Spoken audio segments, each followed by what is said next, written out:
16. Welcome to the Conservation Commission meeting. We're here in beautiful Ayer Town Hall. Please join us in a pledge of allegiance to our nation's flag.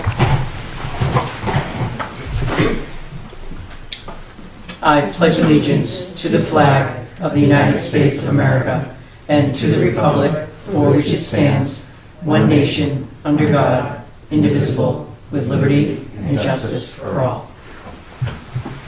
Thank you. All right. Do we have any needed changes to the agenda? Yeah, at some point, perhaps at the end, we need to have a chat about DDW and beavers.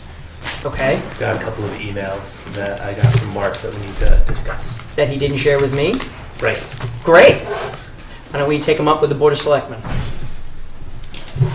We'll do that next. We'll do that at 8:45.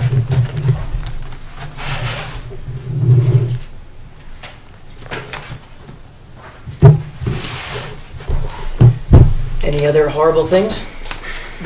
No horrible things. Well, that's all horrible. They're not that horrible. His response was horrible, so we'll deal with him next. Fair enough.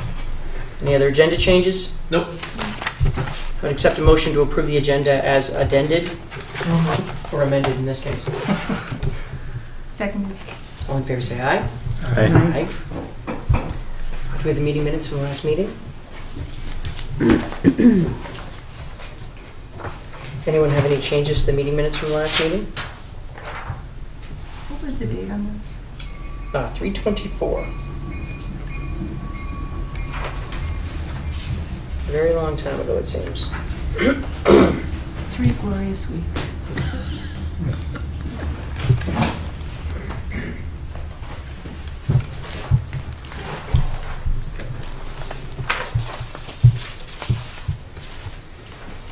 Let it be noted that during the discussion, we said that we would try and look up particular town bylaws. And remember, we had that packet from New Salem and Wendell and all those. It turns out none of those towns have a bylaw. Lovely. So I ended up picking Belchertown because it's on the other end of Quabbin. So I figured Yeah, it was, you were in that district anyway. it was relative.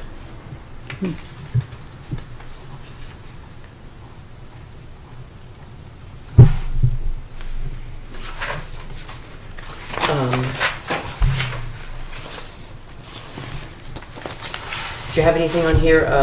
Do you have any updates on Mr. Bellino's visit on the appeal over at Willows? I have an email that I was going to sort of file under for conservation administrator updates. That's perfect. I just want to make sure I actually went for the first hour. of that meeting. Yeah. Great. So, It took more than an hour. well, I left before they were finished, but, well, you know, some people are long-winded there.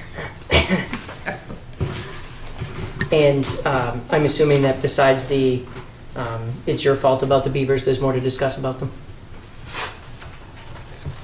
With your walk with Callahan? Yeah, there is more discussed about Callahan. I actually took a pass up Stratton Hill to look at that soil pile. Mm-hmm. Did you end up, I saw there was a change in the meeting with Moulton. Did you end up catching up with him? Takashi came as well. Great, I thought I saw that. Okay. I have no changes. If no one has any changes, accept the meeting minutes as wonderfully written. Second. All in favor say aye. Aye. Aye. All right. Thank you.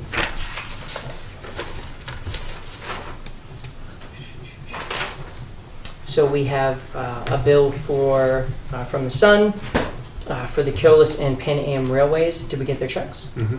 Okay. One was for $53.70, the other for $57.28. I assume because Pan Am Railway is longer than Keolis. But we do have the checks. Yeah, that's all taken care of. Okay. So it's a total of $110.98. I would accept a motion to pay this bill since we have our money. Second. All in favor say aye. Aye. Thank you very much. That's accounts payable. Do we have any announcements? One more accounts payable. Oh, is that you? Yep. Oh. long time, but I found it. All right. Slacker. I know, I know. Bonnie got her Sorry. payment in from when she went to MACC, $115. I would accept a motion to pay Ms. Tillotson her $115 for her MACC attendance. I'm not sure about that. I didn't see understand, that. I understand. Second. All in favor say aye. Aye. Aye. Thank you. And then in terms of announcements, if you flip to the back, various, mail that we've gotten telling us one thing or another. Yeah, I saw What's that. that? I wasn't clear about what that was for. Yeah. They had a planning meeting in here 10 minutes ago, so they left to try this apparently. Looks The kind of seats are dangerous. still warm. Yeah. Yeah, I'll At least take this that one and is. go, we'll put that in. So the first one is from Joshua Holden at National Grid, letting us know that they're doing work along the power lines in the transmission corridor between Sandy Pond Substation and the Tewksbury 22 Substation. Utility operations maintenance crews, ATVs or low ground pressure equipment excavate minimum depth of 24 inches at each leg by hand in order to inspect and repair tower footers.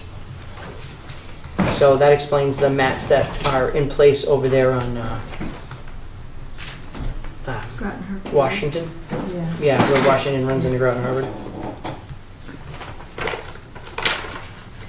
When I passed by there, they were out working, they were cleaning up, and there was a DEP official on site. So they were all kind of back in the woods, but his truck was there, so I assumed. I think they had an incident there. Did they? Yeah. Ah, What kind of incident? I only know what the kind Groton police officer told me when he told me to turn around because I couldn't go that way. And this was I don't know, it's maybe 10 days ago already. It Yeah. was kind of at when they were just starting that work. sure. When I was there, it was Saturday. Some kind of spill, so it might have been oil spill or something. But Yeah, interesting. Yeah. That was Okay. in Groton. Yeah, right at the dip in the road of Washington Street or What's Where Ayer? the pumping Older station road. is. Well, actually, so- right, Yeah. right where it comes around the Yep. corner. Yep. Okay. But DEP was there when I saw it, so. that Yeah, and then I explains did the see. emergency response I saw the vehicle. DP there after that, and so yeah. All right. Also included in the announcements, a letter from Creative Land and Water Engineering to DEP regarding their file number 100-0387. Looks like some follow-up notes.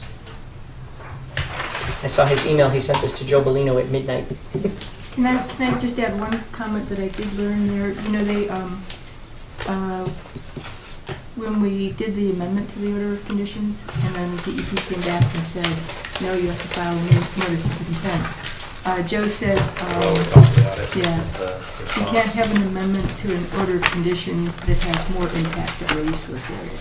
Interesting. If it's like buffer zone to buffer zone or whatever, that's okay, but if it's on the resource area itself, it can't. So And that's while why, you're that's talking why about we. it, that's Joe's email from today. To Gotcha. Deshaun. Oh, okay. Can you forward that around to us? Well, I tell you what, I will read about it when we come back around. There's 3 of them here, but. Thank you. Oh, never mind.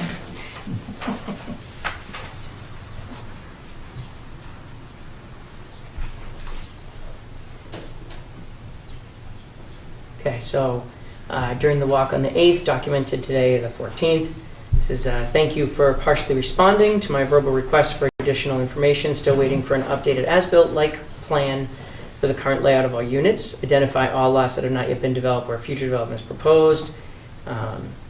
DEP has been informed the proposed lot with the triplexes to be relocated is located within the Town of Ayer Aquifer Protection Zone.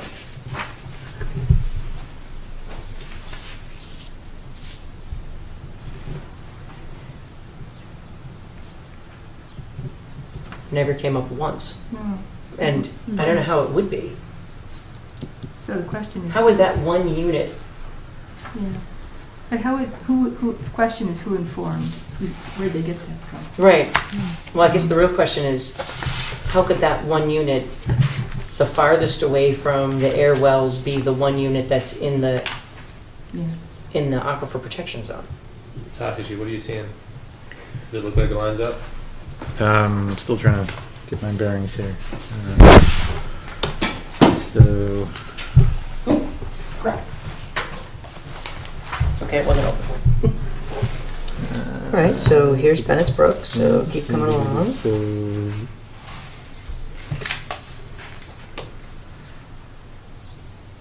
this one? I'm having such a hard time.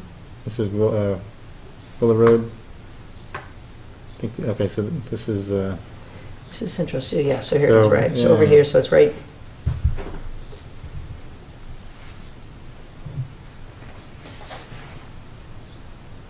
I mean, everything's in. it means all the units were in.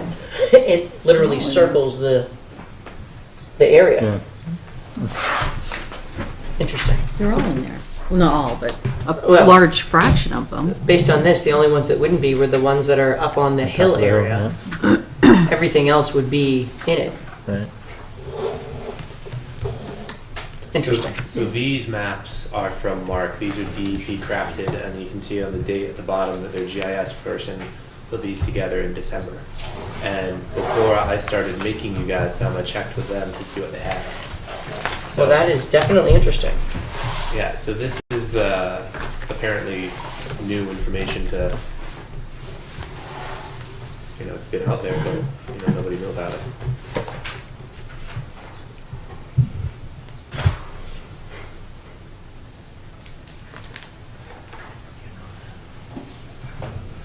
Well, I guess we could apply the same standard that the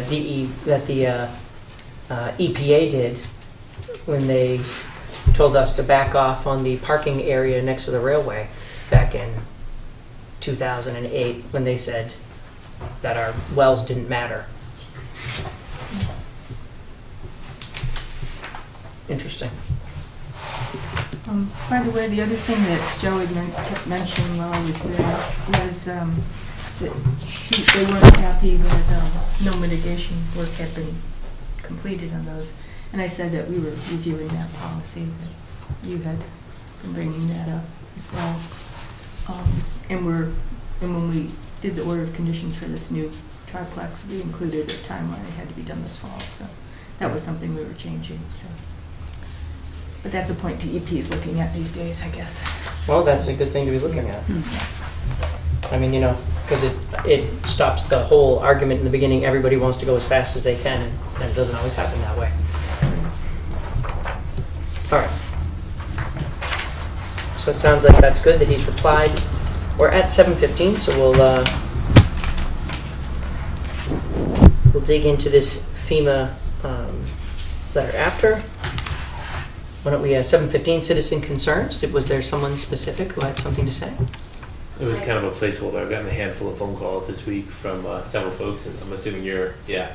So you guys can go next if you want. You can step right up and have a chat. Okay, I'm Jean Von Bar and my husband Jack. We live on 20 Robbins Road.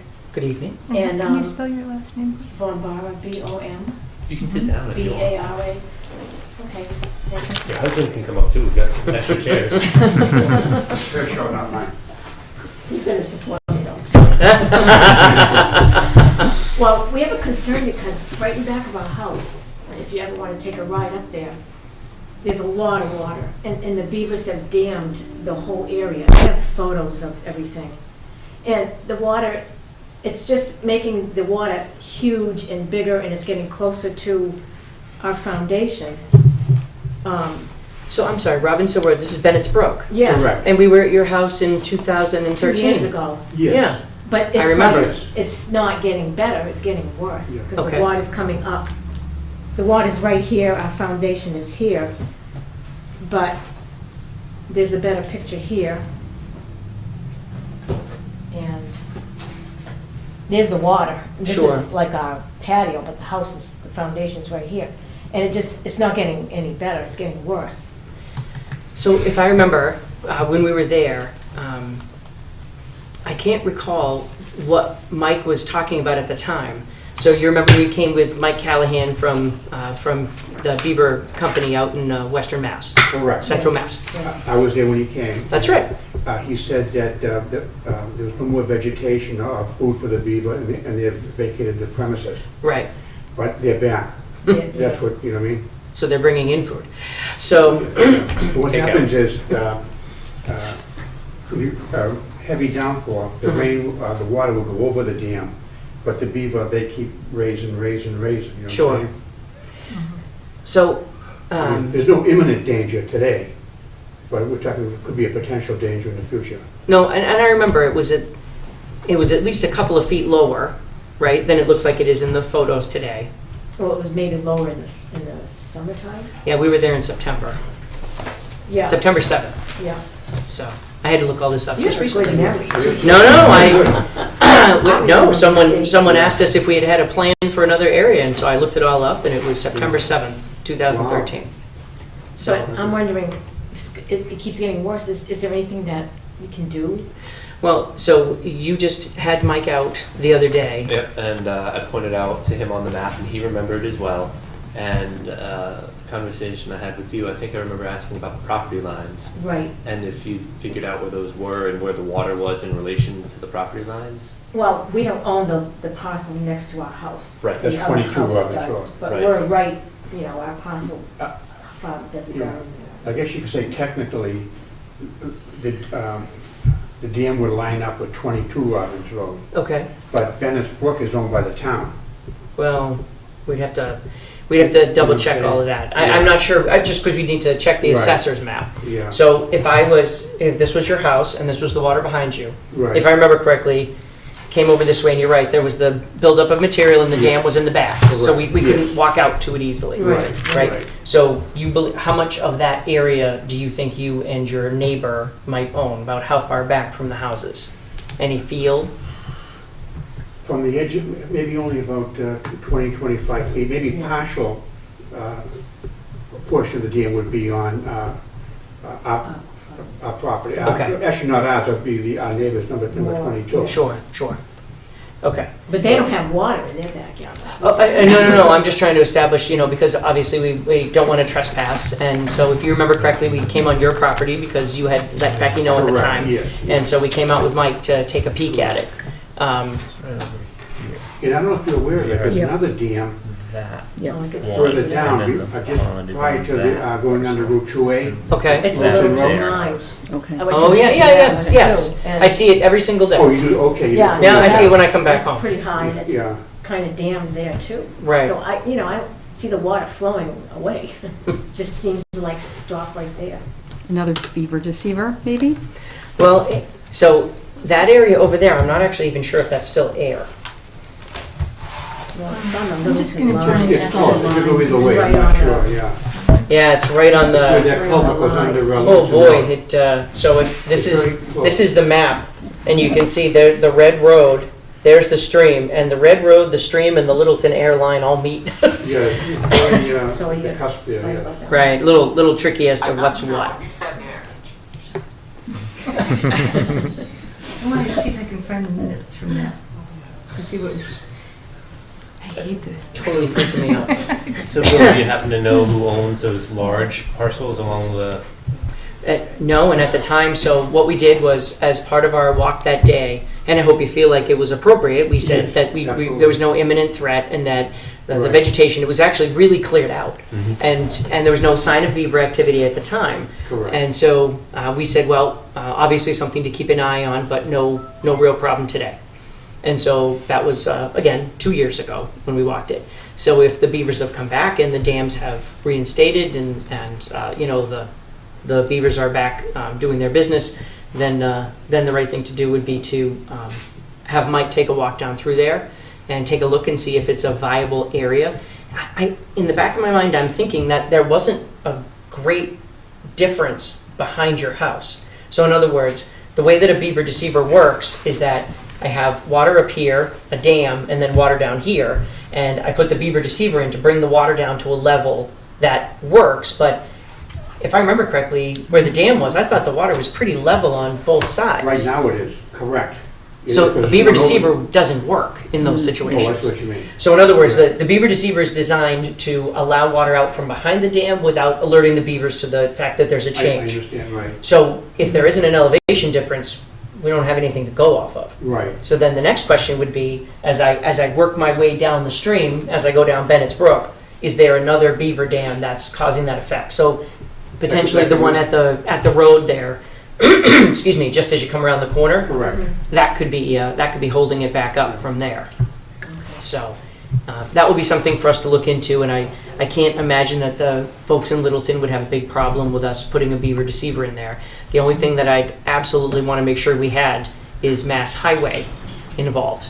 And the reason is if we suddenly let a lot of water out from behind that dam, we don't want to damage the culvert, because there's a culvert pipe right there that goes under Right, the Yes, right. correct. under the road. Right. So that dam being so close to the road would be something to be cautious about. So probably the best thing for us to do is to start with a quick Google Map search to look and see if we can trace out if there are other ways to get access to the stream, to see if we can see areas back there, and then to reach to Mr. Callahan and see if we can have him come back out for another visit. Yeah, and I mean, he was here this week, and we did point out, and he remembered it well enough. And I said, hey, this came up. Do you want to go out and have a look? He was like, nah. Let me know when things settle out more. Well, I think he probably remembered the same thing I remembered, which was your property, your area is not where the dam is. It's farther down, and that's why. Unfortunately, doing anything right in your area is inconsequential. We have to get to the real problem down the way. So that would be the thing for us to So we need figure to out. figure out who the landowner is too, to see. Well, we have to figure out who the landowner is to find out if we can do the work, and we really have got to have. It would be a huge mess if something happened to the highway, which is what that is. Right. Something happened to the highway because the water got let loose. So Alright. we definitely need to work with Mass Highway on that as well. So then I'm going to take as my marching orders from this to just figure out where the dam is in terms of whose property it's on, Yeah. and get in touch with them. And So we've had this discussion before. So right across the street, you've got that little area of trailers, and some of those are in Ayer, and some of them aren't. So it gets once you get down there, it gets really tricky as to where that line is. So. phone calls. Well, yeah, I'd probably start with the assessor's map for that area and see if you can Well, pin anything to it. I've got it. That Yep. is easy. So it's easy enough, but then it'll be straight into phone calls after that. And the only other thing that I would do is, I'd recommend, based on what we know, is take a peek at Google Earth and see if there's anything that you can see downstream from where their house is to that dam, because that dam's not very tall. It's really not very tall at all. So. Good spot for a beaver, I suppose. Well, They don't need to make much dam. They can- Right, but, if you're seeing that kind of increase, it has to be another dam. That dam's only a couple of feet tall. So if you're seeing a huge increase, then it's not that dam. So what do we do in the meantime? Just watch the water? So there's no imminent threat today, correct? Right. Correct. So the right thing for us to do is to research it and try and figure it out, because obviously the dam is not on your property or anywhere that we can directly access. So please come back at our next meeting and we can talk about it then, or you can reach out to Brian in between. I'm sure, do you have email addresses? If we could exchange email addresses. And we'll do our best to find out if what the disposition is of that dam, if it's in Ayer or Littleton. Appreciate that. We do still have money from the allocation that we took back in '07 for Beaver Dam, for a beaver deceiver. So just like in 2013, we're excited to help and get it squared away. Good. So we just need to find out if we can. Yeah, that's wonderful. So that's really the starting spot. The other option there might be to put a kayak in the water back there. Oh, I'm not joking. And take the kayak to try and find out if there's another dam. Because if there's only a 2-foot dam and it's come up as much as you say, then there's something else wrong. There's also a dam up by Mill Pond. That's where the water flows, Mill Pond into Bennett's Brook. Right, but that's on the other side of you. Right. Yeah. That's upstream. Right. Correct. So, yeah, whatever's Yeah. downstream is. Because that water flows under Littleton Road, then it kind of curves around and goes under Willow Street. Right. And then it goes, I don't know where it goes after that. Well, it's kind of funny. So After that, it goes into Littleton, and it kind of passes under the railroad tracks. The railroad did a culvert there back in 8, 9, 10, something like that. About 6, 7, 8 years ago. So they did their culvert over again because theirs was falling apart. So, but obviously that's far enough downstream that wouldn't have any effect on you. But the only dam we know of, and I agree, is the dam that you can see from the highway. Right, And then up in there, if there's another dam, that would be to me, that would be the bigger issue. yeah, I'm not aware of any. No, neither am I. Do you have a kayak? No, we do not, no, we do not. It's a perfect excuse. I don't know if I want to put Okay. That would be fun. All right. I'll volunteer. We really need a kayaker. All right.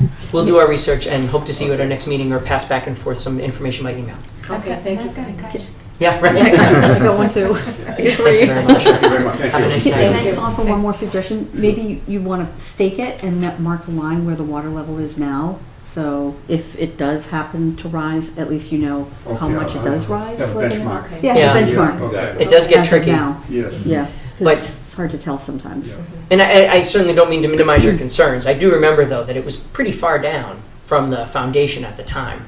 And so if it's creeping up, then, we need to keep an eye on it. Yeah. But, So sometimes in the middle, depends on the year, middle of summer, it's really low, right.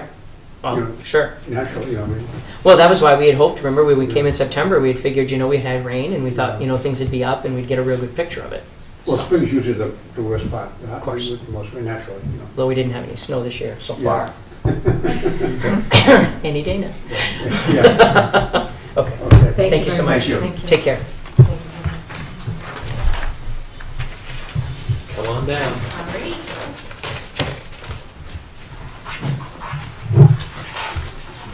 Good evening. Good evening. I'm Ken Briner and my wife Ann Mason. Could you spell your last name? Briner is Briner. And Mason is N as in Nancy, ASON. What can we do for you? We live at 6 Eagles Nest Lane, which is just down central Yep. on Flanagan's Pond. Right. And we'd like to put up a pet fence in our backyard, which is just off the easement from Okay. the pond. And I have copies of the type of fence that we want to put in. We spoke with Brian about this, and it's a type that where we don't have to dig post holes. Okay. You drive in the sleeve, and then you put your posts in there. Great. So we're just here to see if we need to go through the process of the request for determination. Can you pass me the plan? Sure. This is the system here. Thank you. How tall is the fence? 4 feet. Okay. Yeah, the system sells up to 9 feet, but it's a 4-foot fence for a small dog.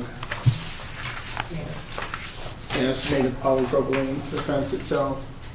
The sleeves are metal, and the posts are metal. Gotcha. Okay. So you drive the post in, or you drive the sleeve in, Yeah, drive put the post down on top of it, Goes inside of it. no disturbance at all. Yep. don't have Seems to do pretty anything. easy. Okay. Do you have to do any clearing in order to put the fence in? Nope, it's grass right now. I have our plot plan here, I don't know if you would like to look at that. That shows the easement, and then on the back, I showed where the fence would be in relation to the easement. So what you're describing is the simplest, okay? What you're describing is the simplest of fences because it doesn't involve the soil, which is what we're concerned about. Right. And obviously, if you're not having to do any clearing, that's all set so far. Yep. So the only thing that I would ask, had you been out to the property? Yeah, actually, we had a walk Great. when we were over there for the tree cutting. Okay. And yeah, it would be right along that 25-foot easement Sure. that's left over from when the development went in. And, my particular concern there would have to do with your erosion controls that have been buried. Right. And if you recall, at our last, 2 meetings ago, when we talked about maybe getting that order of conditions, Right. COC. Mr. Yeah. Canny was talking about the COC. right, part of that COC would be pulling his erosion controls out, which are now 6 to 12 inches underground. Mhm. So they that in the little area where the fence conflict goes? There, Yeah, I spoke with him, and his plan is to have it comply by fall, but mostly. so in a manner of speaking, if you put your fence in, will he have to take it out to No, pull that I'm up? staying off of that by, one side is 3.5 feet, and the other side's about 5 feet Perfect. off of that. Okay. So was it silt fence or is it? Polypropylene is Yeah, yeah. plastic, that you just Okay. bind to the posts. Sure. Okay. No, were you asking about the erosion controls? I was, right. So I was trying to think of what Mr. Keeney had put in there in the first place. I couldn't remember that. Oh, I And you don't remember know the what you lawn? call it, the black stuff over so. Yeah, that's the silt Just fence. standard Yeah. issue silt fence. It might be hay bales under there too. I don't know. Okay. Does anyone else have any other thoughts? Okay. I don't have any issue with it. What I would really like for you to do, I appreciate the layout and the plan. If you put a couple of stakes in so that Brian could take a peek at it, and then you drive the fence posts in, and Brian comes and take another peek at it to make sure that it's what you guys had talked about, that would be just fine. Okay, And thank you very much for asking. thank you. Thank you. Don't forget your very formal. He's a new job. Have a great night.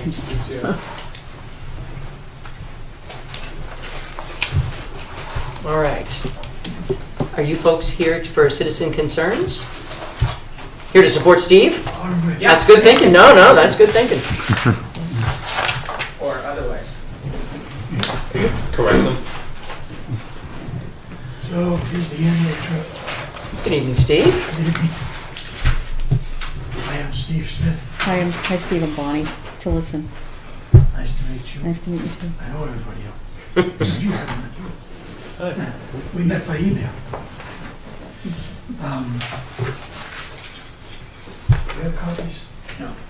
Well, I didn't print one. That's, You have to give them I back. should have a I will.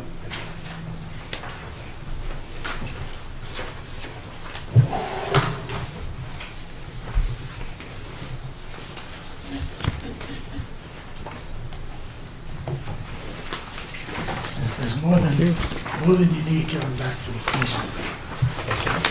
I'm gonna use them in the future. So, this is my annual visit to report on my responsibility, which is to monitor the conservation restriction on Autumn Ridge Farm. And, Bonnie, if you wanted to, do you know the map? I do know where it is. You know? Yes. Yep. Okay. I do have a map in case anybody, we have to point at anything, but.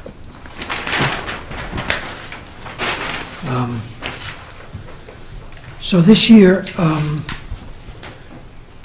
again, we went in the middle of the winter to do the monitoring. And I'm kind of locked into the middle of the winter because we started when snow was on the ground. So now all the pictures, we're going to get them to match each other. Have to be in the snow time.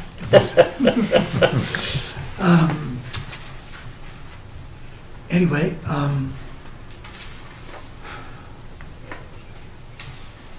I this year took special care to list the trustees of Autumn Ridge Farm, 3 of whom are here tonight.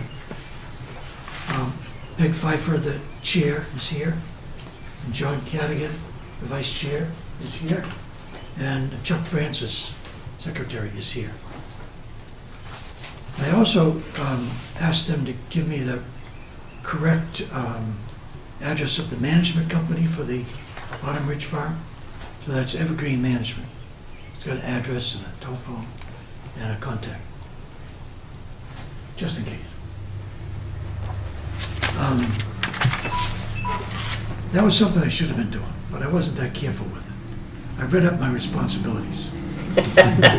You've reformed your ways. As a monitor, I'm supposed to be careful to contact ownership and basically this team represents the ownership of the land that I'm on, that you have the CR on. Okay, enough of that.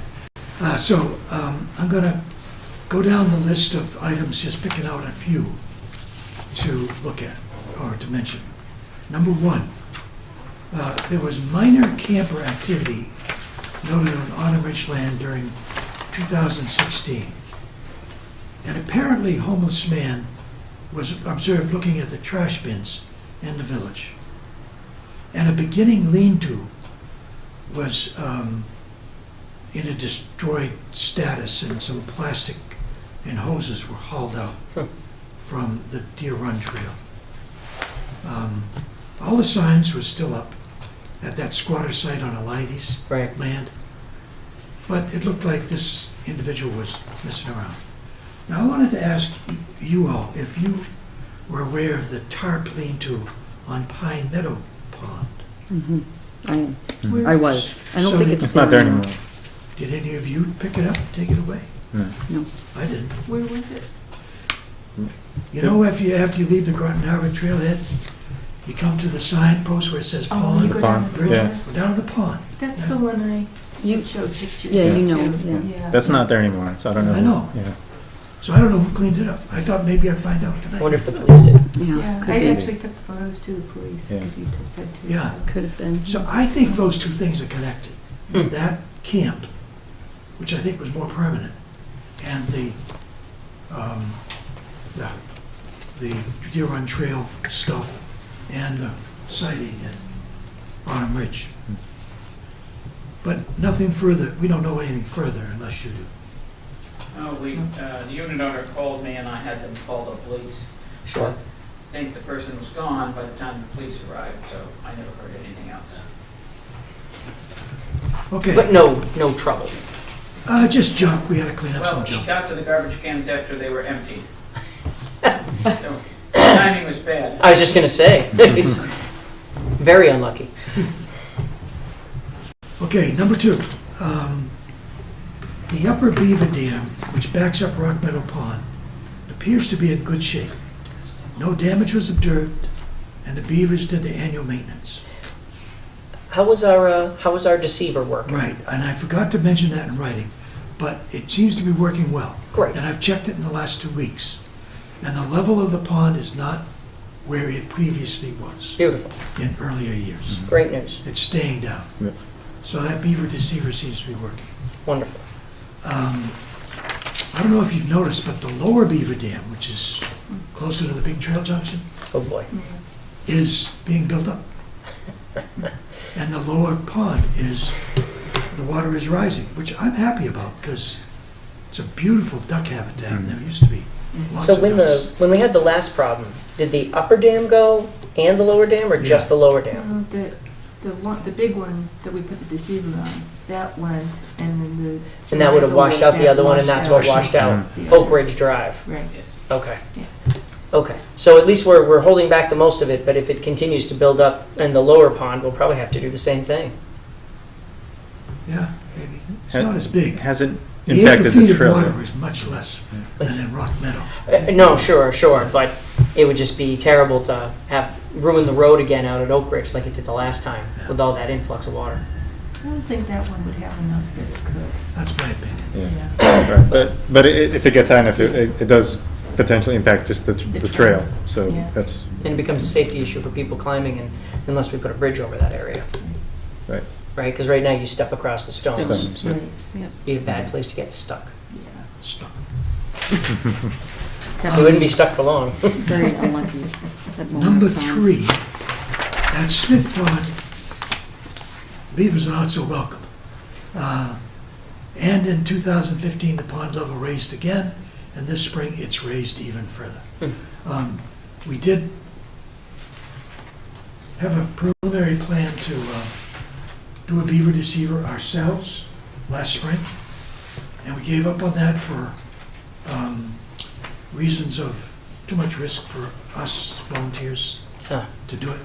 And the board looked into paying for it and just couldn't do it. So, but the trees are still dying, they're falling. There's a photo in the attached. This is the one of the trees that fell into the pond just last November, was it? Yeah. And they're using that as fodder to build up the dam this spring. It's a big tree. That's a big tree, yeah. Is it a maple? Maple species? Maybe. Silver maple, or? It was a very pretty tree in the fall. Yeah. I So, don't remember if it's so. so right now, and I'm not entirely sure how this would work. So as you know, we did the beaver deceiver at Rock Meadow, and we did a beaver deceiver at Long Pond, and that was about $5,000 out of our budget, out of our $5,358 out of our budget of 10. So we have 4,800 left. We have a distinct impact over at the end of Mechanic Street Extension that actually backs up, and when it backs up, impacts the downtown, including the fire department. So did Mike look at those? Did he give you a proposal, or does he owe us one? The proposals he writes up over the weekend, Okay. so I'll have one next week. Okay. So unfortunately, we may not be in a great position to help you out with that. If I remember correctly, it would have to come up pretty significantly to be at any kind of foundation level over there.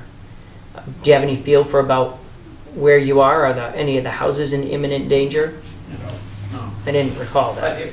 yeah, right now with all the rain in the last month, it's overspreading the Up into the walkway grab. that we path that Sure. we had around. I mean, it's really high. Right. Really high. Right. But no, it's not affecting a building. Okay. I just try to be really pragmatic about it. There are other methods, and we can go to the Board of Health, and we certainly, it would be terrible if somebody had to worry about their house flooding. So that's the first thought. So. Okay. Sorry to interrupt you. I'm dropping down to number 7 now.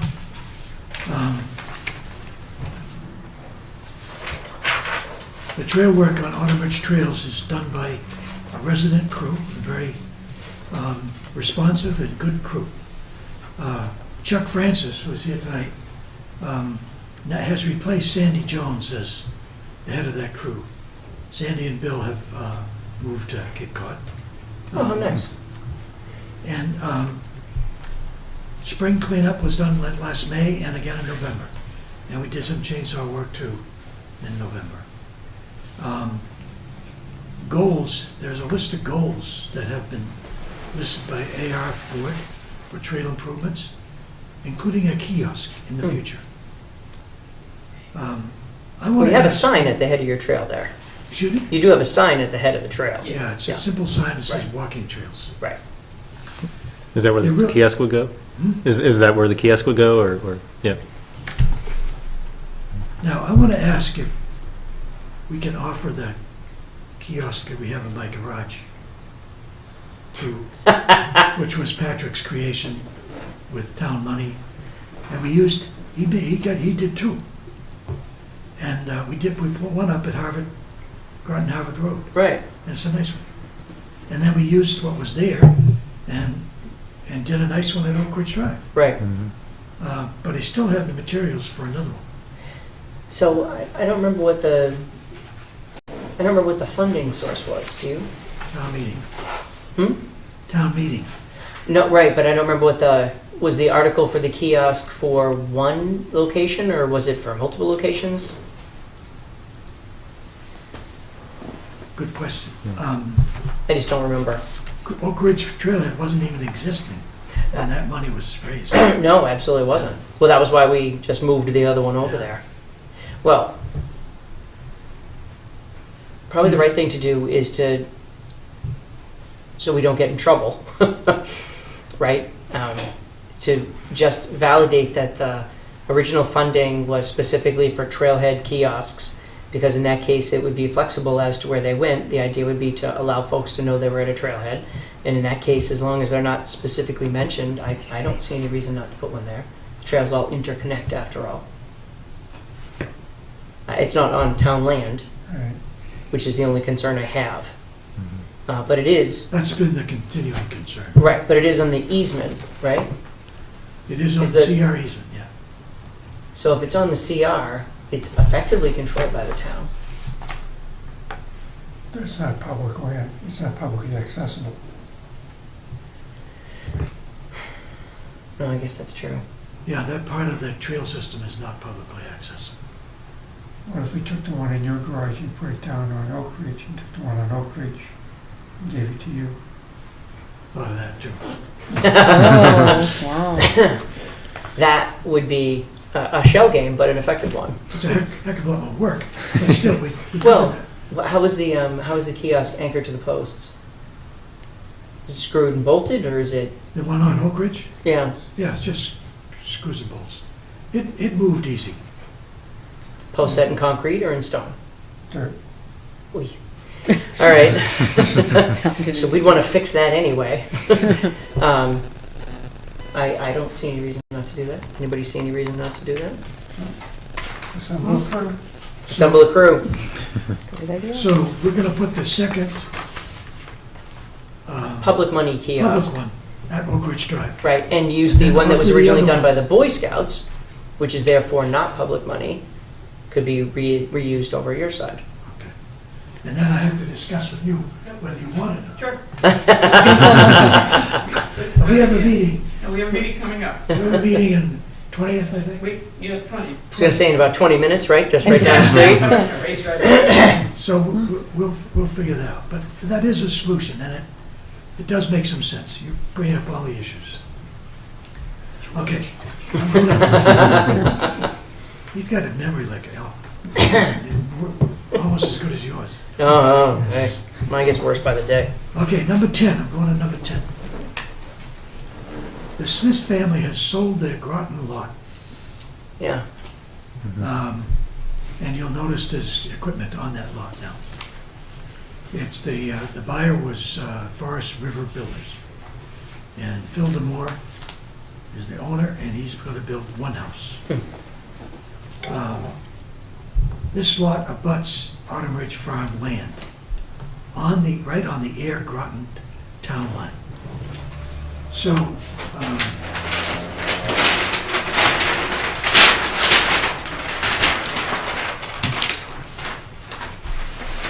it's this corner right here, that's our Groton lot. Right. That was sold, and this is the boundary with the Autumn Ridge land. Right.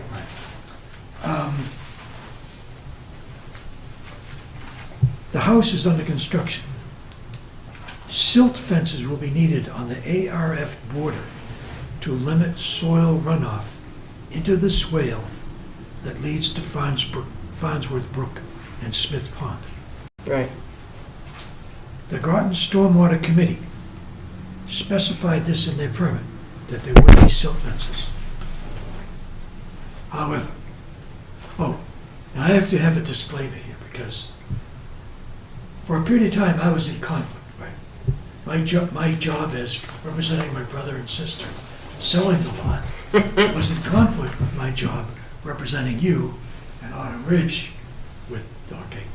On January 6th, that went away, because that was the closing. Excellent. Now, and then I went to the meeting of the Groton Stormwater Committee when they considered this. Steve, I don't know if you didn't run by Autumn Ridge today, did you? No. They are digging a huge, long trench, almost parallel to where those minor roll of hay bales are. And I don't know what it is, maybe it uses to be septic, it's a green pipe, about what would you say, about this big? That is in the plan. Is that, Is is it- that Drain for the foundation.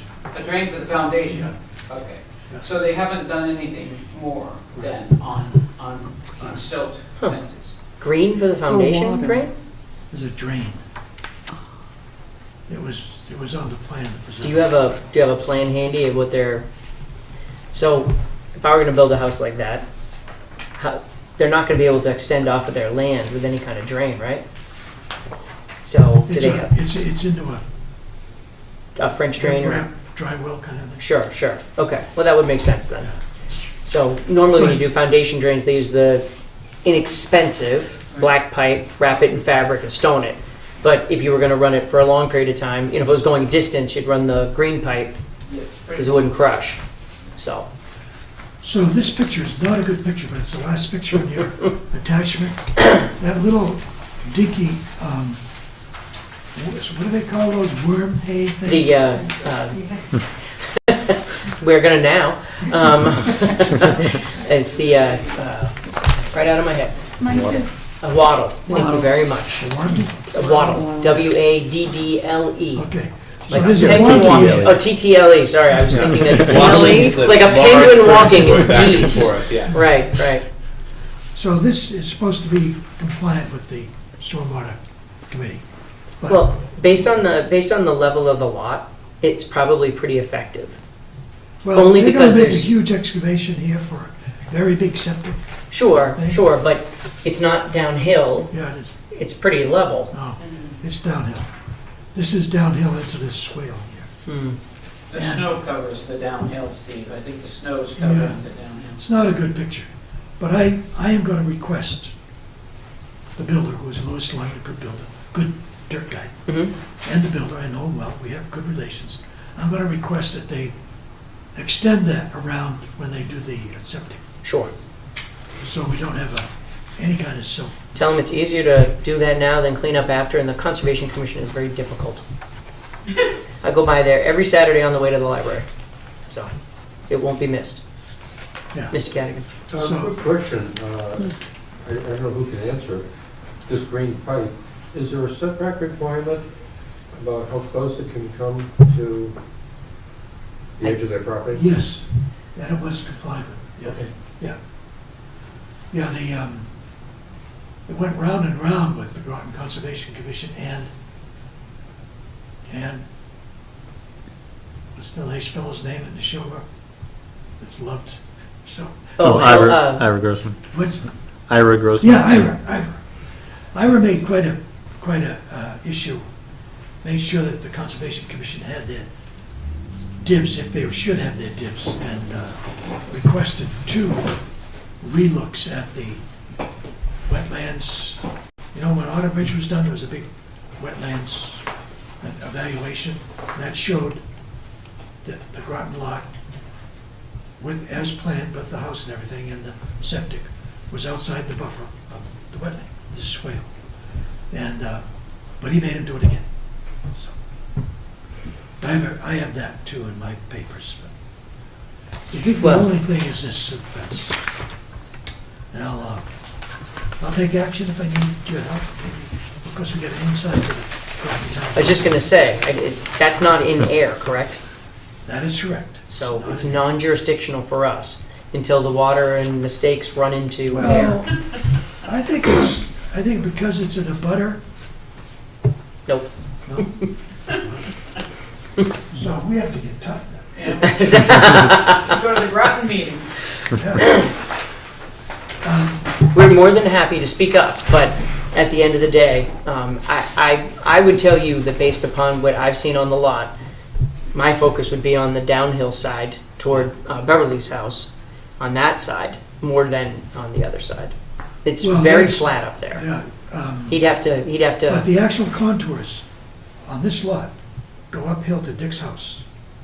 And beyond Dick's house, it goes downhill to Beverly's house. sure. But it's pretty far remote. I'd say unless he's got a huge soil pile on the lot that he doesn't take care of, it should be okay. Yeah, okay. That's all. I think we walked in that field when they, remember when they dug it up the first time?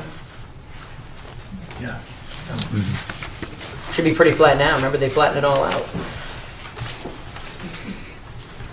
where the big low pile is. Yeah, where the lone pile was. So if you don't need all of these copies, keep what you need, especially Brian. Yeah, I'll keep one for the And you can keep folder. mine. You know what? Let's let Brian keep one for the folder and I wrote on mine. Oh, here, I'll keep Oh, one. wait, no, actually, they can pass mine on if I'll keep Bonnie's that's been written on. you wrote on it. Yeah, I did. Oh, Because I use We're all set. minutes. I write on everything. Thank you very much. Anybody You're not else? allowed to write on anything, you know. Thank you very much for all your efforts. Thank you, Steve. No, we And- can't do anything about those beavers. Well, so there are a couple different things you can do. So if there are issues with the beavers, we can go to the Board of Health and tell them that you need an emergency permit to do work on the beaver dam. That's one option. Like put a hole in it? you mean? Well, so Just to lower just to get it down. unfortunately, in this perspective, damaging the beaver dam is against the law. Yeah, I know. The beaver deceiver, so I don't know if you had a chance to talk to Mike Callahan? We did have him come. He was the one that Yeah. Sandy had. He Sandy was the had one him who come said and do there a wasn't whole enough wood estimate. for beavers to live there. He said that 3 or 4 years ago. So, So- they're overpopulated, or, Well, no, I imagine that I'm sure he was right at the time. he's probably even right now, Yeah. in that it's not a substantial enough area for, beavers to come and settle, et cetera. Right. However, if you had a concern, or if you were concerned about the safety of it, or, the walking trails around, probably the beaver deceiver is the best way to go to keep a steady level, for sure. And we've had good luck. We've had several in the past and added several new ones, and we've had good luck all around.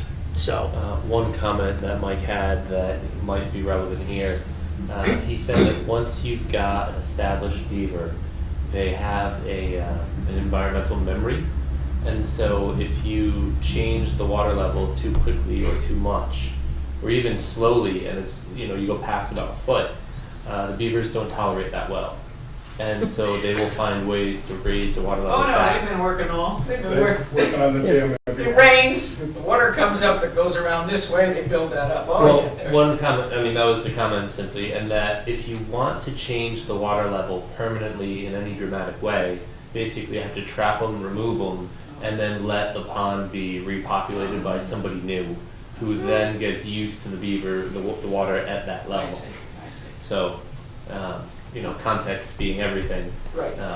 Well, that was a comment he had that seemed intriguing and perhaps. So even if you, not speaking of the law, but if you damaged part of the dam and it went down rapidly. or then put you in a gotta deceiver build and it went back up. down. We've seen that, so, Right. no, but, we're not If you- attempting that.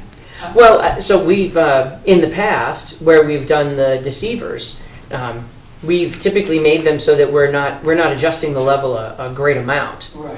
The idea was to bring the water down, so occasionally the beaver deceiver was done so that the houses in the area weren't affected, and other times it was to relieve the amount of water behind the dam, because we do have I think we should still continue to be cautious about Rock Meadow Pond. Right. That's an awful lot of water back there. That dam fails, so. You know what Todd Moore said? He's got land now that he owns Right. on an Ayer garden line that extends way up Half Moon Road. He said, there's a beaver pond up there as big as Rock Meadow Pond that flows to Rock Meadow Pond. I believe it. So there's another bunch of water up there. I haven't looked at it, but there's another. No, bunch. I'd have to Google Earth that to take a peek, but Yeah. no, it's Thank you. it's too bad they take down the trees that you like, because otherwise they're a lot of fun to watch. Yeah, They're quite industrious, watching them all. Yeah. right? And the Yeah. beer, and you got the ducks out there, and And I don't think it's illegal to cover your trees. I think you can, if you want Or the to, base of the trees. the base. Chicken If you wire. want to save Oh, some yeah, of your yeah. trees, Many trees Co- were done, let me tell you. cover them, We didn't yeah. have the picture of the one, but you have a tree grows like this, right? right. So you've got the netting around it, wire netting, but you still have a space like this. Sure. So they just get right, there's another tree down that last year, That was netted up. they And, popped it right off. Just so you know, This one is a very good engineer and a very good, the older ones, when Mike was there, they couldn't sustain it. just so you know, trapping and removing is trapping or killing. Oh, no, we're not trapping anything. I would like to underscore that. no, No it's euphemisms here. always appreciated. No. But they make nice we're not hats. trapping. Thank you. Saturday, there was a bald eagle that flew over that. and oh, Great blue herring. Yeah, wow, yeah, He's in there every year. wow. wonderful. I was traveling the other day and there was an osprey coming over Spectacle Pond, so the ospreys are back. So yeah, it's been just You know what? unbelievable. I've seen no work on the nest. I haven't. And the either. ospreys? No, I've only seen one osprey and no nest. Yeah. The one I saw was at Spec and was clearly, I think they're circling. looking for a new nesting spot. Well, in the past, they've gone back and forth between a couple of different places.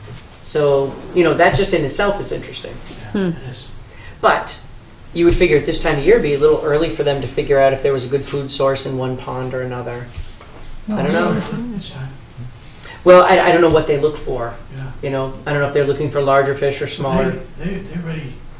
I mean, between April 1st and April 15th, they settle it. Right, for tax season. So yeah, they're not working on the nest. That's too bad. Yeah. Well, Thank you. let's be hopeful. Thanks, have a nice night. He promised to save these. All right.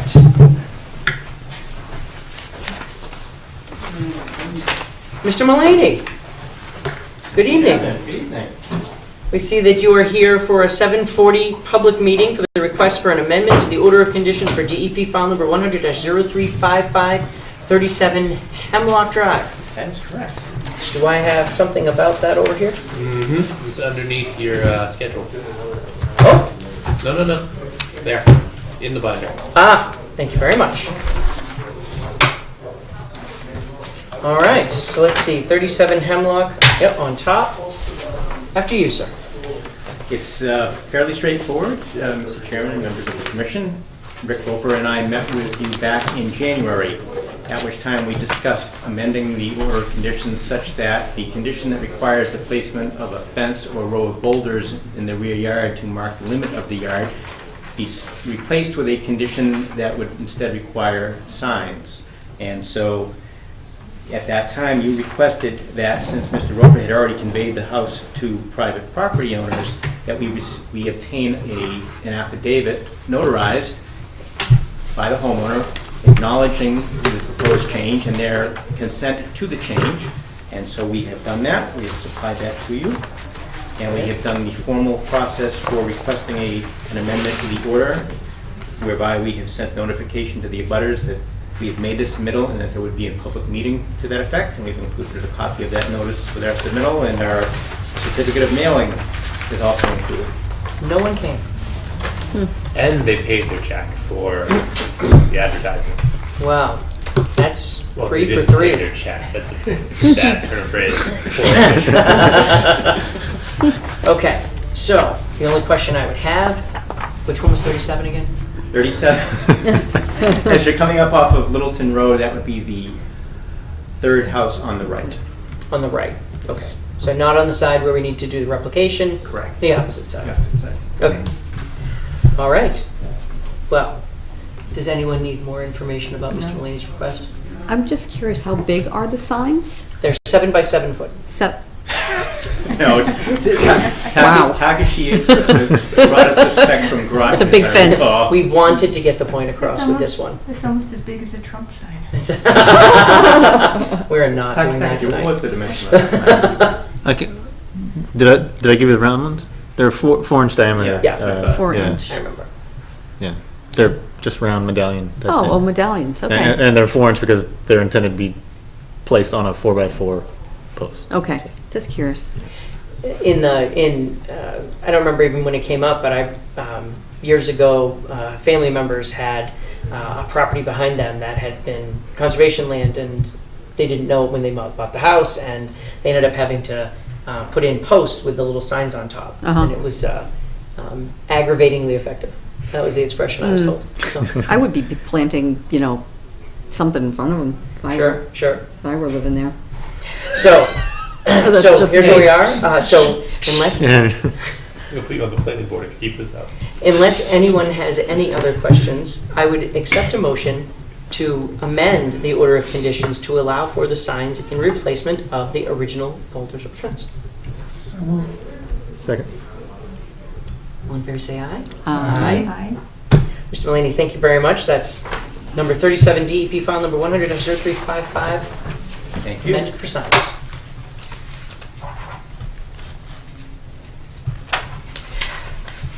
You raising your hand or just stretching? Okay, fair enough. Excuse me. My legs are active. Wow.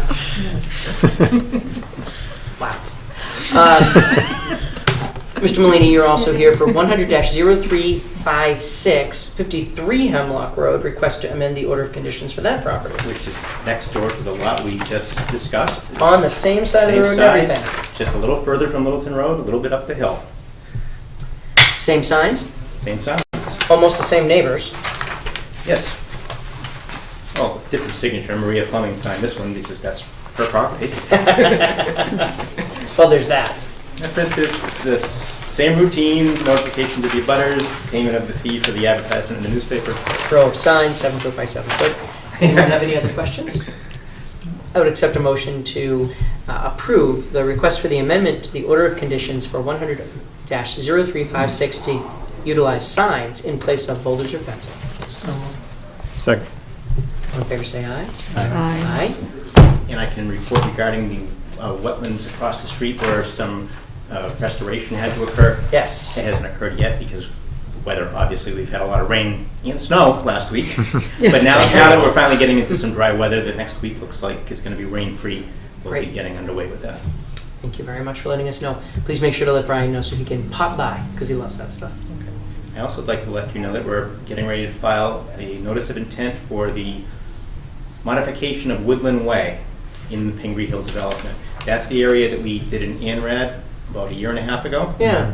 And it's an area where the original design cuts through an area which, as a result of changes in wetlands over time, would have required about a quarter acre of wetland alteration or Yikes. more. And instead, we've come up with a scheme to reconfigure the road and reduce our wetland alteration down to 3,000 square feet, to stay below the 5,000 square foot threshold. I can show you a sneak peek of it if you're interested. Well, that's always exciting. Yeah, I remember we had, Because I had a planning board meeting tonight regarding this. It happened to be with me. wasn't just in your, wasn't just No. on your keychain? No. This is what's currently. That's the one I remember. That's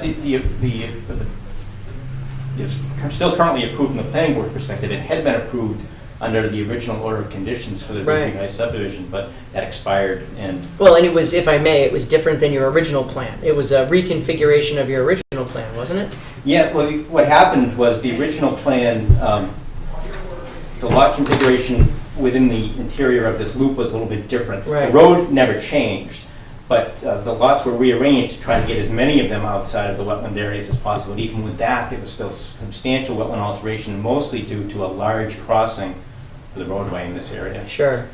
So the reconfiguration, instead of having a wide loop, will bring the loop back tighter, avoid the wetland area Mhm. for any crossing. This would just end as a dead end instead of coming up and crossing. Sure. And the lot lines are arranged so that the rear lot lines, for example, in this interior loop, runs down the middle of the wetland area. So that would discourage homeowners from thinking that they have usable land beyond the wetlands at the rear of their house. So we've had other lots, as you know, where people have questioned, how come I can't get to my land? What? Well, certainly it's going to be a lot simpler for you, for one thing, and certainly would be better for that area. Not to mention the fact, I can't help but think, and we're actually going to discuss this later, and I'm glad you just brought that up, because I have something for Brian for later. Lucky Brian. Wow. I love surprises. In this particular case, Getting worried now. this is far better than getting into that situation where there's a potential, those people would have been so close to that wetland spot in so many different areas. And that potential for flooded basements is right there. So, And Does also this due move to any of the. the houses? I'm sorry. Does this move any of the houses, or do the houses? Oh, yes. Stay more or less in the same No, spot? there are 30 lots that are reconfigured. It's Completely, it looks like. anything outlined in this yellow line coming around here is totally reconfigured. sure. Yeah, look at that. Huh. But it brings all the houses tighter to the road, Nice. which is very different than what was happening in the earlier. And just, I'm not doing a great job of looking at everything at once, but it appears that some of the houses here are further away from the wetlands that are on the back of their property now. That's correct. And Steve, can you point out where, so that the modification or the changes in the wetland I'm trying. Oh, where they had occurred? Yeah, where they Now, occurred. the original wetland delineation bonding was back in 1997. Huh. Well, this Okay, project okay. has a 19-year life at this point. And the original notice of intent, I think, was filed in 2000, and it went through a superseding order. And at the same time, there was a planning board appeal going through the courts. So the actual project never even got under construction until 2007. Right. By that point in time, Although we had walks in we 04, had lots of 04 and 05. In fact, some of the lots in this area had orders of conditions issued back in 2005. Not this part, but other parts. Yeah. And is that the water tower right That there? is the water tower, Okay. yes, which is All under right. construction. If All you right. recall, last spring, Yeah. we were in with an RDA Yep. for bringing the water line in and temporary access to get up to the Yep, water. yep. Have the wetlands changed significantly? The original in- delineation, unfortunately, was done in winter time. It was done December and January of 97, 98. And when the wetlands were redelineated in 2005, they were significantly different, significantly broader in this. For example, in this area, the wetland never even was delineated up this far. Huh. Originally it stopped here, so there wasn't even a wetland crossing there. So that's, of all parts of the project, this is the fifth of 5 phases in this project with a total of 170 lots, I think. This was by and large the most affected by the redelineation. Things evolve. Yeah. So, and I'm just thinking sort of futuristically, right? If the wetlands do change, right?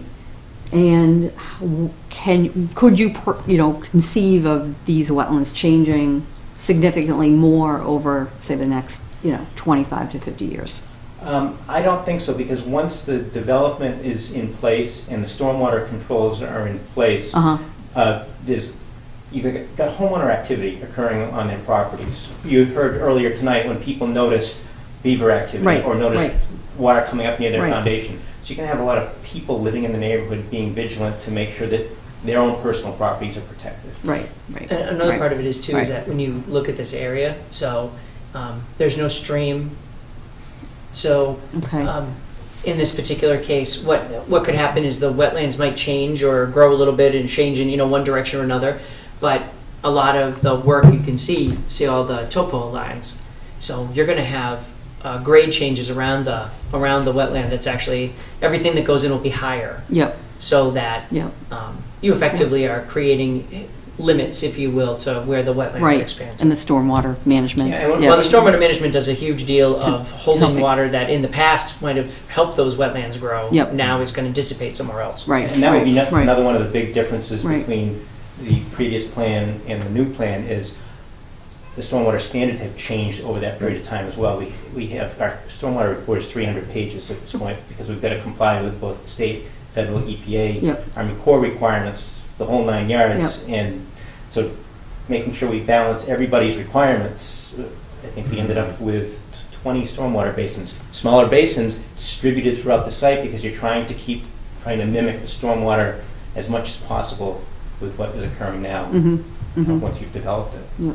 Do you know what changed the wetlands? Is it beavers? Was it like bad delineation to begin with? I think it was a bad delineation to begin with.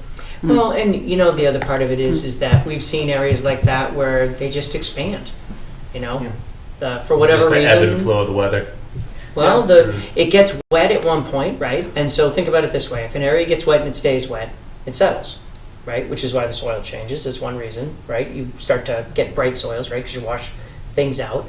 As soon as it compacts, it stays there, and then the next year, just think of any place you've ever seen with tire ruts in a yard from cars. It gets wet, and then it stays wet, and then it keeps going wetter than that. So. Yeah. Back to your Yeah. question, Bonnie, about what we anticipate, say, 20 years down the road. And also to Brian's point, the reason why I think it was a bad delineation, partly was the season when they did it. And I recall that particular winter, we didn't have much snow. We had a lot of rain that winter. I'm not sure that the best attention was paid doing the delineation in December and January. Yeah, they didn't exactly do a vegetation end of things, did they? Well, they guessed real well. Yeah, and in this particular part of the Pingree Hill property, as the commission remembers from the walk a year and a half ago, it's really stony area. Right. So you really do need to rely on vegetation in Mhm. this particular area, because you might not be getting the soils quite so much as you might be getting in other places. Mhm. Well, and you might not see where to look, you know? Yeah. Because of the way it was. If there was any snow on the ground at all, it would have been really hard to figure out where to delineate. Hmm. And another reason why I think it may, why the botch delineation is realistic is the delineation that was done in 2005 and the delineation that was done in 2014 are not all that different. I think they were just a handful of flags that we adjusted in the field in 2014. So it was nothing like the massive difference from 97 to 2005. Yeah, I don't remember. Was it 14? 14 was a year and a half ago. It was in the fall of 14. That's right. That's right. That's right. So how long until a homeowner's up there asking for a beaver receiver? This is the top of the hill. Hey, I'm not putting anything past That's right. it. There's gonna be some running water. If the beavers is working up here, So that's Duke's house down there in the bottom corner, right? You got it right. yes, Duke's Right. house. Oh, Yeah, that one right yeah. there. Yeah. That's All Duke's right, house. that's right. That's right. That's that area we walked. My God, was it just that? We've walked the neighborhood a couple times since then for certificates of compliance. Oh yeah, no, I just wouldn't have believed it was 2014. We So we have the plans all done. We're getting ready to submit the notice of intent. We discussed with the planning board tonight, we're getting ready to submit the subdivision modification to them, so it'll be a parallel review process. I don't know what their intentions are for consultant review, whether they still go out, or now that we have a town engineer, whether it's done in-house. In the past, both boards had used Tater and Howard on this project in general, but I don't know Right. that the town really uses Tater and Howard much anymore. I guess I'm not sure. That's probably a good question for us to forward on to the DPW superintendent. Ask him how he wants to handle it. I assume part of the reason to hire a town engineer is for this reason, but I would also appreciate if the town engineer said, you know, this was something better done by an outside party. So 6 of one, half dozen of the other. I'm sure we'll find out. And I don't want to make too many copies of the 300-page stormwater report if I don't have to. I don't Just- know if every one of you I think wants one one. is just fine. Even one might be. And I was just going to say, one electronic copy is just fine.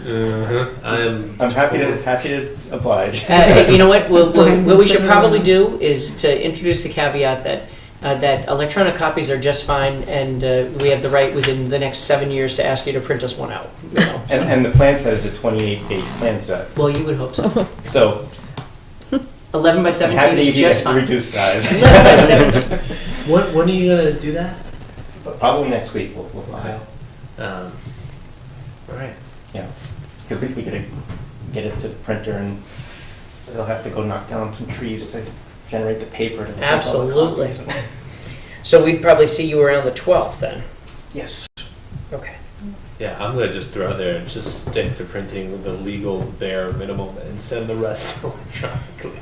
Oh, absolutely. No, I'm happy to do that. I know in the past it was like 8 copies, but I'm thinking if the planning board's gonna be circulating things to, in fact, I asked the planning board, if you're circulating to conservation, let me know. We can eliminate one copy there because they're gonna be getting their own copy. Right. Actually, if you want to sit in for a second, I'll ask these guys. We're rearranging upstairs, and Tapish, your opinion here is going to count for a lot. So when you have to keep something legally for the state requirements, you know, let's say he's going to submit this plan, we're going to need to keep it long term, you know, and have it on file, you know, because the Secretary of State says you keep this forever. Do we have to keep a copy and Lanning has to keep a separate copy, or can we both keep the same copy? No.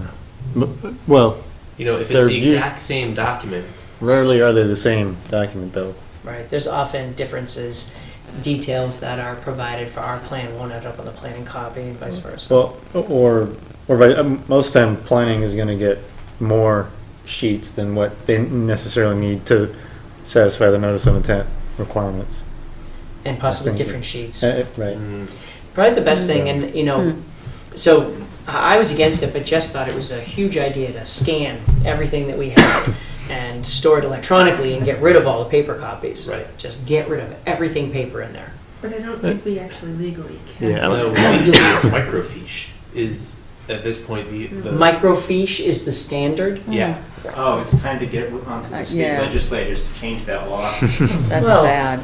Why don't we send them We a could- fax and ask them when they'll change it? I would definitely defer to the town clerk as our I don't custodian think of we records. should so. mind submitting all these on microfiche. I'm happy to submit PDFs, but microfiche? Well, the real question is, how do we convert everything we have to microfiche? Yeah, So, we were having a conversation. We've got I'll tell you about this in a little bit, but Sure. we're reorganizing upstairs, and the flat file drawers. We've only got so many, and we're trying to keep all of these plans.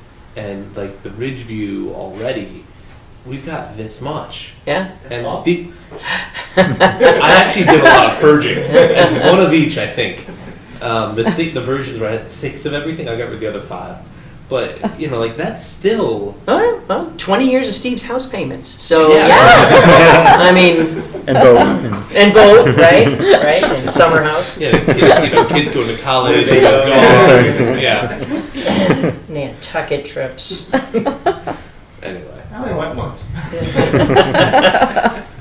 All So- right. Yeah, it's just We'll have to, it sounds like the right place to start with that is with the town and say, okay, so really, microfiche? What next? Well, that gets into digital dark ages stuff though, because in a manner of speaking, if you were to submit something on a floppy disk, if that was say the standard, you couldn't access that data anymore. Well, Like think about in 20 years, those floppy disks are all going to be. You're going to have to reinvent the wheel to read a floppy disk. Yeah. And then the CDs and .doc, .pdf in 20 years, they may be unreadable file types. So I'm old-fashioned, but See, like back to when we paper. were doing some Yeah. certificates of compliance back in between Becky and Brian, and we were looking at something, I think, over on the Mandry Way, and you wanted, bring in the plan so we can look at it. And it's like, there's something about having the big plan. But Or you do have that monitor. putting it on the Yeah. screen. Yeah, we could, yep. We need a computer. I'm not debating with you that there's something nice about the texture of the plan document, but at some point you just run out of space. Yeah. And also Not paper under Brian, though. deteriorates He has eventually. wiped stuff Oh, we found out. some great There's old plenty stuff. of new Mhm. space. We got things from like 1888 upstairs that we found, like hand drawn Are you Are you serious? Yeah. 1888. ish. Not for conservation, though. No, they're actually drawings of Harvard. Oh my goodness. But yeah, old stuff.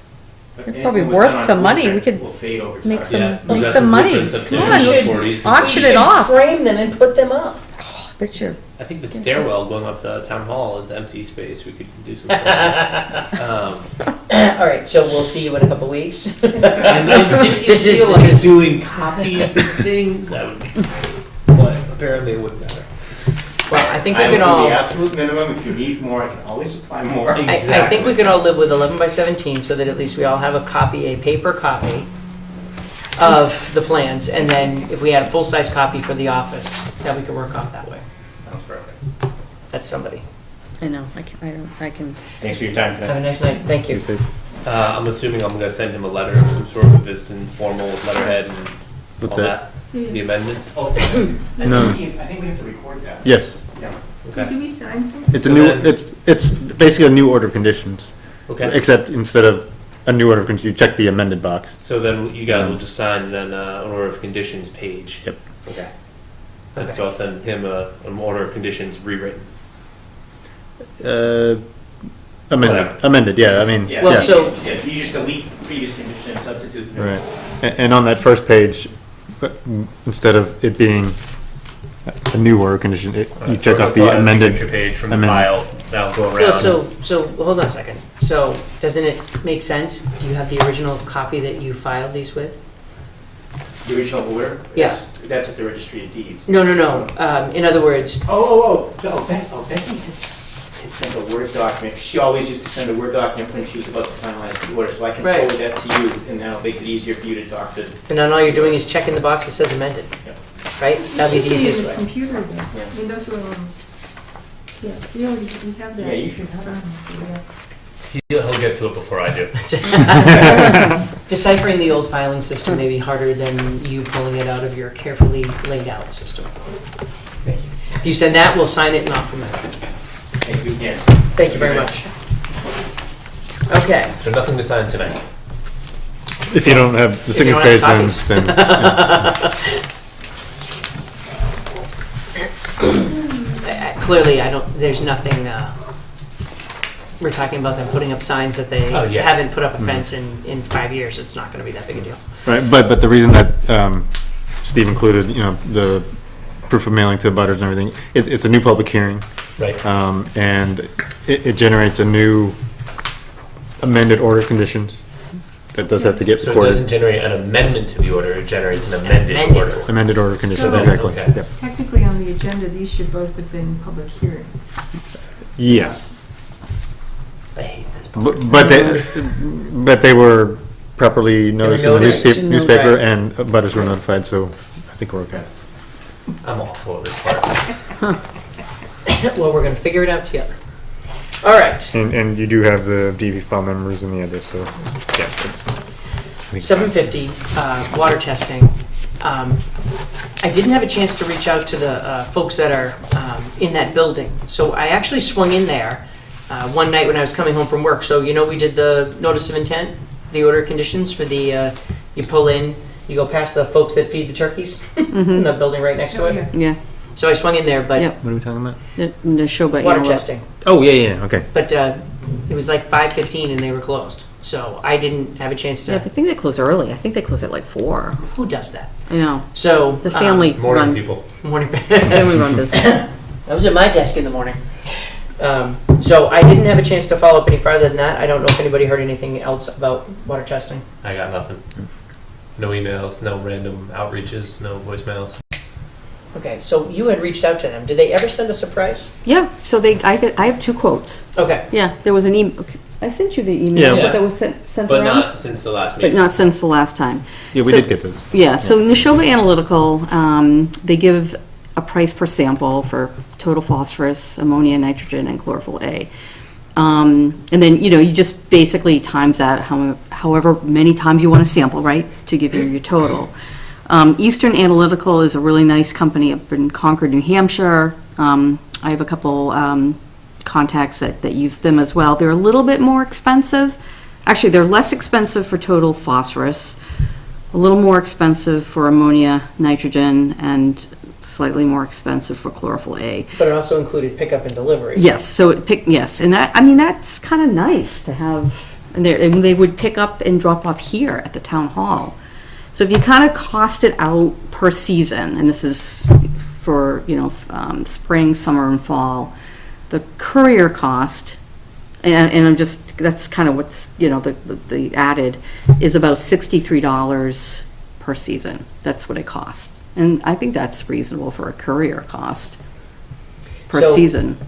So overall dollars, if we did the same sampling regimen with both companies, how Yep. much for one and how much for the other? Okay, so for 18 samples, that would be a total of $1512 Okay. per year, Okay. or For- $504 per season. For So, Neshoba Analytics. yep, for Neshoba Analytical, it would Okay. be $1512 per season. Per year. I'm sorry, Per year. sorry, And then per what year, per right. season? Or $504 per season. Okay. And then again, for Eastern Analytical, it would be $1701 per year, or $567 per season. And so in here's another, okay, so that's that. That's, Is there an inherent reason? So I Okay. don't want to discount anything. We're Yep. talking about a difference of $190. right. Is there a reason to go to Concord versus Neshoba? Is there anything that we should know that, I mean, not to be mean-spirited, but we're going to put water in containers and they're going to tell us what was in it, right? Is there a distinct difference between the services offered by There the should two? not, no, there should not be a distinct difference. If there's a distinct difference between what they do, then that's worth finding out I about. think but- maybe we should find out if there is a distinct difference. Well, one of the questions I would have is, so if these guys come and pick up samples, right? So that would be, we took a sample on a Saturday, they come Monday to pick it up? Yes, if we can arrange whatever day. Okay. Yep, yep. So there's a benefit there in that Brian doesn't have to be here, no one has to be here. Yep. We don't have to coordinate with other groups or Right. make sure it doesn't get lost or misplaced. We can have a cooler situated somewhere in the town hall. They know Well, of course, exactly we have where it to- is. We'd have to get in here to leave the Right. samples here. Exactly, You've on a got Sat. key. I do. The other option would be to work something out with the fire department. Yeah. Because the fire department was on board with this as much as the DPW, and I checked, they never close. Uh-huh. So we could, work something out with them to leave it there. That would be one option. Yep, yep, So the other option is Neshoba Analytic. That means someone has to be here on either Saturday or Monday morning to take it to Neshoba. I'm assuming Neshoba's not open on Saturday. I don't think so. I wouldn't imagine they are. So that means someone, then there's a commitment on Monday to Right, for collect somebody it. to do that. Right. So what I would say is if Neshoba Analytic was willing to do that, to go to the fire department and pick the Uh-huh. samples up, Uh-huh, then I would say that's the big difference in the two, right? right, So we need a place to keep the sample containers. We right, need a place to deliver the sample containers for them to be picked up, Mhm. and then we need somebody to come pick them up. right, That's right. not so bad. So the other option is to find out when Neshoba Analytic is open in the morning, because if they are said morning people, then hopefully their office is open at 7. If their office is open at 7, then maybe it's not so bad to leave the cooler there.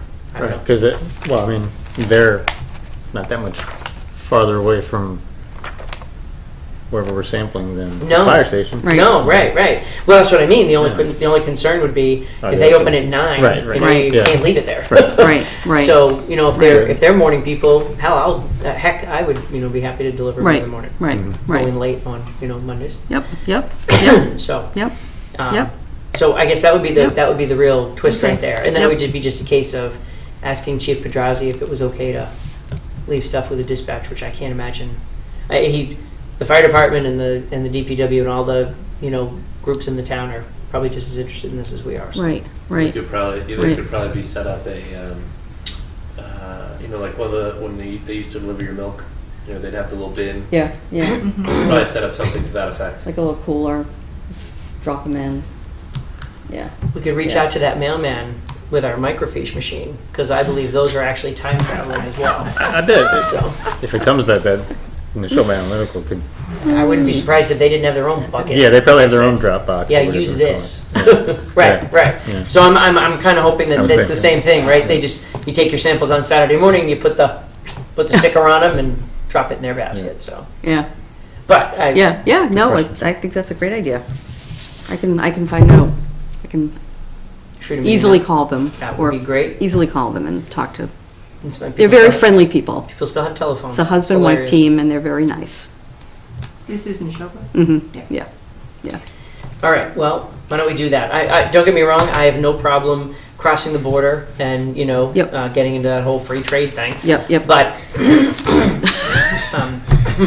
we have a place literally in town where we can I drop know, stuff I know, off I know. right in town. I know. Oh, well, no, I just wanted, it was, whenever I go get work done, I always get at least 2 or 3 quotes. Sure. And kind of figure out. And Lisa, the accountant, would probably appreciate that. We Mhm. reached out to more. Unless someone's than buying one you a boat in the process, and I mean, these numbers. Right.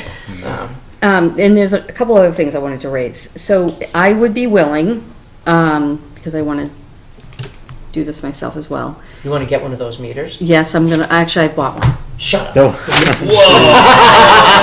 And I got it for 75, look, I'm like with Brian on this one. Which meter is 75% off. Is it, The price. Is it Robin's Egg Blue? It's Robin Egg. What kind Green. Purple. No, Heavy it's, duty Yeah, just sneak dissolved that in there, didn't you? oxygen meter. so I get it for $100, $100. Cool. So because I have a friend at Flair, and I didn't Oh my realize, gosh. so I'm looking online. They're right across the street from my office. Yeah, Flair. They're awesome. It's an awesome company. So these things if you go to Amazon, they cost about $450, $470. And so I looked today, and I looked down at the fine print at the bottom, and I see Flair. I'm like, Flair? So X-Tech is Fleer? Yep, they bought them. They bought them a couple years ago. So I called my friend and I said, "Listen, I'm interested in buying one of these meters." And he goes, "Okay." And he goes, "I get 50% off." So he's gonna. Hey, So I got it for pro deal. $100. All right. Nice. That's legit, right? That's legit. Is that Absolutely. legit? You know, I it believe may the kids not would be say like- that's 99.9999%, but like 97% is fine. Yeah. I'm going to go all the way to it's off the hook. So, Okay, and have you used it yet? I'm going to learn how to use it. How have you not used it yet? Did you just get it this morning? No, I just ordered it. That's really fun. I just ordered it. Because if I had that, I wouldn't be here right now. You'd be like in You'd be your sampling kayak. dissolved oxygen all over the place. Oh my god, I'm You'd be gonna calibrating be in having so your much That's fun. if I had it. my new So, toy. You're gonna have You're to seeing- set up a regime for yourself. So here's what I'm thinking. We need a spreadsheet. We need an Excel spreadsheet. We're gonna plug in all the numbers, and we're gonna be very systematic, very scientific about it. How scientific do you want to be? Very scientific. Do you want to like talk to an actual scientist and maybe We like, should, yep. instead Someone of doing who's- this just as a hobby, fun, internal town thing, you can say, hey, Yep. UMass so-and-so, I'm going to be doing this, and I've got a personal interest, and I'm working for the ComCom, and we're making the whole thing. About this wiki cool meter. Yes. Yeah, Yes. Yes. I'm going to be doing this out the back door while I drink my coffee every morning. I know how So, to turn it on.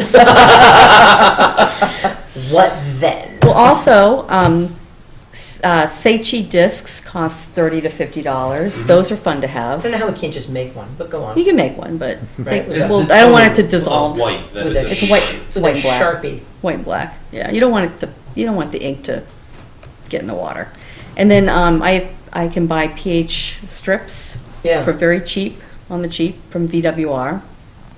Actually, work will allow me to do that, and then I Man, you repay are them. going to be a one-woman chemistry lab. Sure. And Cops are going to come looking for you. They're going to think you're mixing up something else. This might be a cover for the meth. Yeah, how much of this is meth lab related? Well, this sounds really exciting. I So, think it's fun. It's gonna be so fun. are you going to put together a spreadsheet for this? Because I'm assuming that you're going to come right off the pond, right to the tablet. Well, yes, right off the pond. I'm buying software that can hook right into my phone, and it could go from here into the software. Bluetooth. I think we need to get you Well- deputized to use the SSDPW. I think so too. Yeah. I think so too. Now you have a kayak. I have 3. Okay. Yep. Is there such a thing as an SSDPW? Cool. That's the name Mark gave it in an email today, and I wrote him and said, please tell me that's the actual name of the boat. They are heading out to see how far down that manhole is. Excellent. Yeah. Gotcha. Yeah. It's not quite as good as, what is it, Bodie McBoat? Bodie hold on, McBoatface. hold That on. was great. It's already 17 minutes up. Okay. All right. Anyway, so we should talk next time, or we can pass around emails. Yeah. But I want to be legit and scientific about it, and You're already Know- on the. know You're already how. on the track. Yeah. Other Already people, on know the how show. other people right. Like you. But what is the right way to do it? I mean, just to maintain your workload as something fun, I would pick one pond and make an effort to do the in and the out, Yeah. or the several ins and the one out, Yeah. and then perhaps somewhere in the middle. Yeah. And to do 5 like a.m. every day. That Yeah, way. that's right. That Exactly. way. Or you're- maybe every weekend. every something, Every week? Every week. every Every other, week. every Every week. single. Try to Every do minute. it in the same part of the day, like the evening or the morning. Right. And So it's something where right. you can, or like. Well, for temp, you have to do it at the same time every day. Yeah, but just as long as you create a scaffolding with strong structure, Yeah. the scientific validity is strong. Right. Right. I would also think that Right. the real Right. excitement would be Right. to measure if there's a difference. So remember, we based all of our discussions on a picture that they took of our ponds on over a period of 2 days. Right. Yeah. In was it August? August. Yeah. Right? Yep. Yep. Okay, that's kind of limited. When the Sort of water's kind focused. of at its worst. Right, Right. right. How was the Quality. Civil War? Well, let me tell you what it was like from 8 in the morning on the 15th of April, to the 8 in the morning on the 17th of April, 1865. It was good. Yeah. So, right? You know what Little needs tight. to go along with this? A waterproof GoPro. Ah. Take pictures. If you drop it in, it's That's fine. a great You idea. can attach Well, it to the front of the kayak or the this boat is- as you travel. This is waterproof. Yeah, but Is that the one he pours the champagne on in the ad? No, but I've dropped it in the water before, That- and it's that- fine. Well, Once. So, Yeah. all right. Anyway, we're going to so- go a bit far but- afield here. But I think taking pictures is important too, because Well, having For- video running too, so that you catch things on the process of going from site to site to site. You know, if you say kayaking or boating Yeah. from point A to point B to point C, Yeah. then you've got a little like 5-minute document, video Yeah. document of, you can say wildlife, random things that you see, Yeah. stuff you come across, and then you can stop the video, take a snapshot of whatever it is you're doing, and then, Yeah. that level of documentation. We're you know, just you keeping- wouldn't fill up your phone, or you're I think Google No, Drive you with could it. you download off of A drone. I think we a need drone. You think? The a drone drone? is about the same price as a GoPro. And we're done. All right, so, look forward to your emails. Updating Ayer's wetland bylaw. Why don't we skip that and go on to updates, etc., pile through that, and then swing back to the bylaw. So, 8:15, before we talk about the beavers, I passed through Elizabeth Estates the other day. And in Elizabeth Estates, the road comes in, goes like this, and as you come off of Highland, there's a house right up here, right next to the road, which I remember what they were supposed to do. And then there's a house, like, right in its back pocket. Yeah. Okay? But I think that house was supposed to be here. I don't think that house is where it was supposed to be. Would you be so kind as to extract the documentation, hopefully paper plans, Yeah, this is for Elizabeth Estates, Huh. and just see, relatively speaking, if there's a concern between the location of the two houses? Because I'm here to tell you, that house was back here. I know that house was back there. I remember the stakes. I remember standing there going, Nick is gonna hate this, because it's in Nick Lagus's backyard. The house that they built is not in Nick Lagus's backyard, it's offset. I'm telling you, that house is not where it was approved. You want to talk about the bylaw without me for a second? I'll go upstairs. I can find the definitive subdivision plan for Elizabeth Estates. That would be the bomb diggity. Not so much of the paperwork going with it, but at least If we just had the drawing, Yeah. that would be great. All right, let's talk about drones. Okay, so. Okay. Did everyone do their homework? Yes. Did you really? All right. So I didn't bring the sheet of paper that said where everybody was looking, but I'm happy to go first. So, in the town that always makes the kids giggle, Belchertown. So, and apparently the older people too. So, for those of you, is anyone not aware of where Belchertown is? Oh, I know what it is. Go down 202 to the, Keep on going. Keep on trucking right down past you go past Leverett. yeah. Yep. And so instead of turning off to go for good food in NoHo and Hadley and Amherst, you keep on going down. Belchertown is an interesting community, and in fact, the road comes down and 202 keeps going this way, and the road wraps this way, and that's the way you get to the Quabbin Reservoir Museum. Anybody ever been? Not yet. Yep. You been? Not yet. Not yet. Not yet? It's awesome. Oh my goodness. So It's awesome. Is it? Yeah, it's really cool. a couple of months I've ago, heard.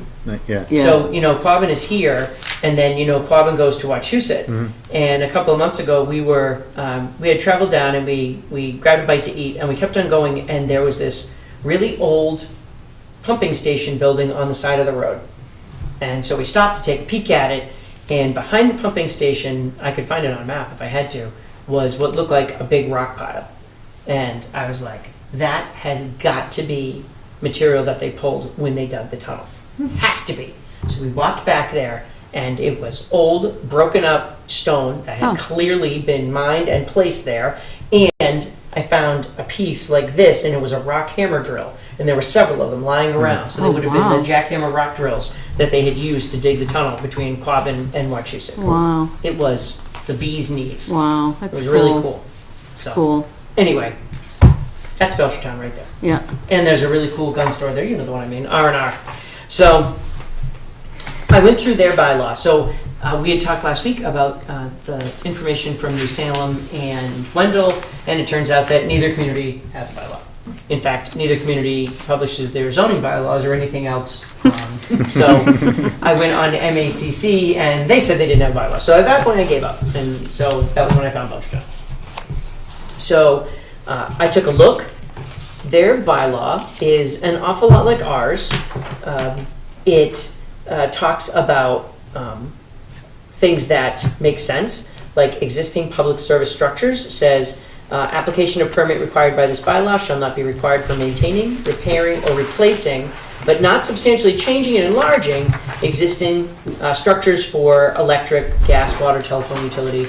Now, I didn't remember if we had that in ours, but it seemed like a viable thing to add.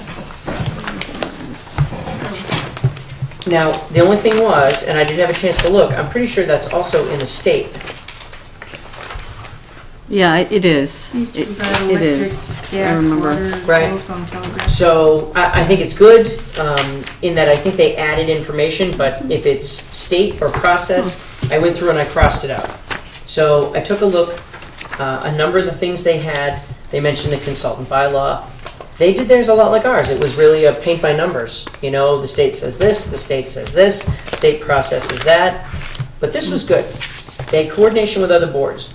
Any person filing a request for determination or an application for a permit with the commission shall provide a copy of the same, and at the same time, to the planning board, board of health, and building inspector. So that really fit in with something that we were talking about the other day, and trying to tie this together cohesively. I'm not as excited or as concerned about getting our information in front of the planning board and the zoning board, simply because we have a zoning enforcement official, which is the building inspector. So if we reviewed something and said, yep, we gave it our blessing, I'm pretty sure they're not going to get a building permit if Gabe is concerned about zoning. So we have a good backstop there.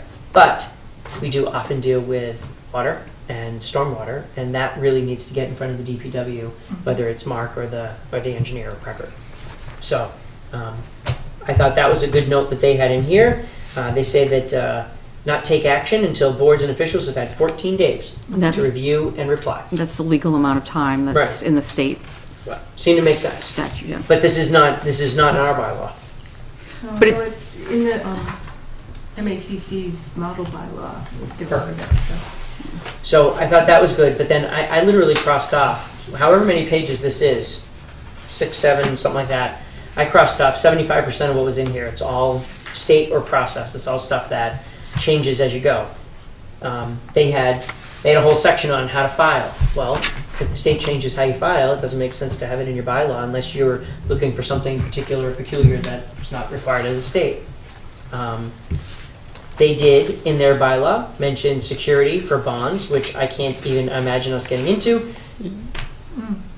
The advice that, in Groton's bylaw, that I believe we ended up removing, in the most recent revisions to the Groton bylaw, we removed the bonding issue upon advice of our town council, Copeland and Page, who are the same firm that represents Ayer. So I would imagine that if we were to say, we'd like to do this, they'd be like, yeah, don't do it. That would be my guess. well, and I was, reason. I don't know the exact legal reason, but yeah. it's assigned value. Okay, so what do you have to do in order to determine what that bond should be? How do you release it? What are the stipulations? So one of the problems with bonds is they're better to be all or nothing. So for instance, in the town of Arlington, if you dig up a sidewalk, you give them $3,000 on the day you dig the sidewalk up, and you get your bond back. That's cash bond. You get your bond back in 10 years. Does the sidewalk fail? Yep, you don't get your money back. Huh. Fun, right? Guess how many sidewalks fail? Most of them. All of them. So, Hey, some of them probably somewhere. I promise you, they all fail. So the point is that assigning a value to what that work is, especially assigning that value over time. Think about this. So we allow extensions after a period of years. What if Moulton had followed up with his extension? His first filing was like 2006, 2005, way back before the housing market turned. Okay, that's 11 years ago. You want to bet what that bond should have been then for a project that's not finished now? So that's just the pragmatic part of it. That's just the fraught with danger that's not even part the of legal it. part of it. Right, that's not even the, you didn't give us our money back on time, or we have fulfilled our bond requirement, you owe us our money, no, we don't think you did. But we haven't even entered into the finger pointing part. So, that's a Sticking big with deal. the finger pointing theme, like for instance, the Willows and the remediation, if they, finished the job and they just blew that off, Mhm. and they just were like, yeah, COC, whatever, we can skip this job. That would be arguably a really good example of where a bond might be a. Oh, I'm not debating it with you, but then, so how do you assess the bond? Do you say, okay, what's your project value? It's 5 phases, $100 million. Great, just give us $20 million. But what about, say, having the contractor in to do the invasive work and say, hey, how much would you do this job for? And then he goes, oh, this would be a 10 grand job, and so you get, a bond for set. Yeah. Today. So There's a multitude. There could be, yeah. I mean, Hmm. you could go back and forth on those, but then I think there's actually a legal reason why town council would say you can't do this. Because, my guess would simply be that there's not enough money in town to pursue legality. I don't know. I think that there's like I don't know if there's a specific case or something, but I think there's some. Well, so it could be that we don't have the standing to do it, or I don't know exactly what the legal basis is, All but. sorts of towns have that Yeah, they in do. their bylaws. I know. So I know, planning it's board defined. can. Planning board, I believe, is a different. Yeah, but I mean, all the conservation bylaws, a lot of the several yeah. towns I've seen all have it. let me throw But, something in here yeah. that might simplify this discussion. On 14th of June, we will be having the executive director of the MACC in to talk about bylaw rewrites. And the two river folks that were in December talking about their tree project. They're also going to come in the same day to talk about bylaws and rewriting and what to do. June 14th? Yep. So that would be a great question for him. Not even close. Wait, so who's coming? Eugene Benson, Oh, okay. the MAC executive director. Yeah. I was asking him about bylaws, and he was like, yeah, so do you want me to help with this? I was like, when are you free? And Cool. he said, June looks good for me. I said, June looks good for us. Excellent. Great. And Yeah. by then, a lot of these discussions will have bubbled up. There'll be an intelligent conversation. Mhm. So, not to cut you off, but I just want to make sure that, so when you pull in to Norwood Ave, there's one house here, and this house is here.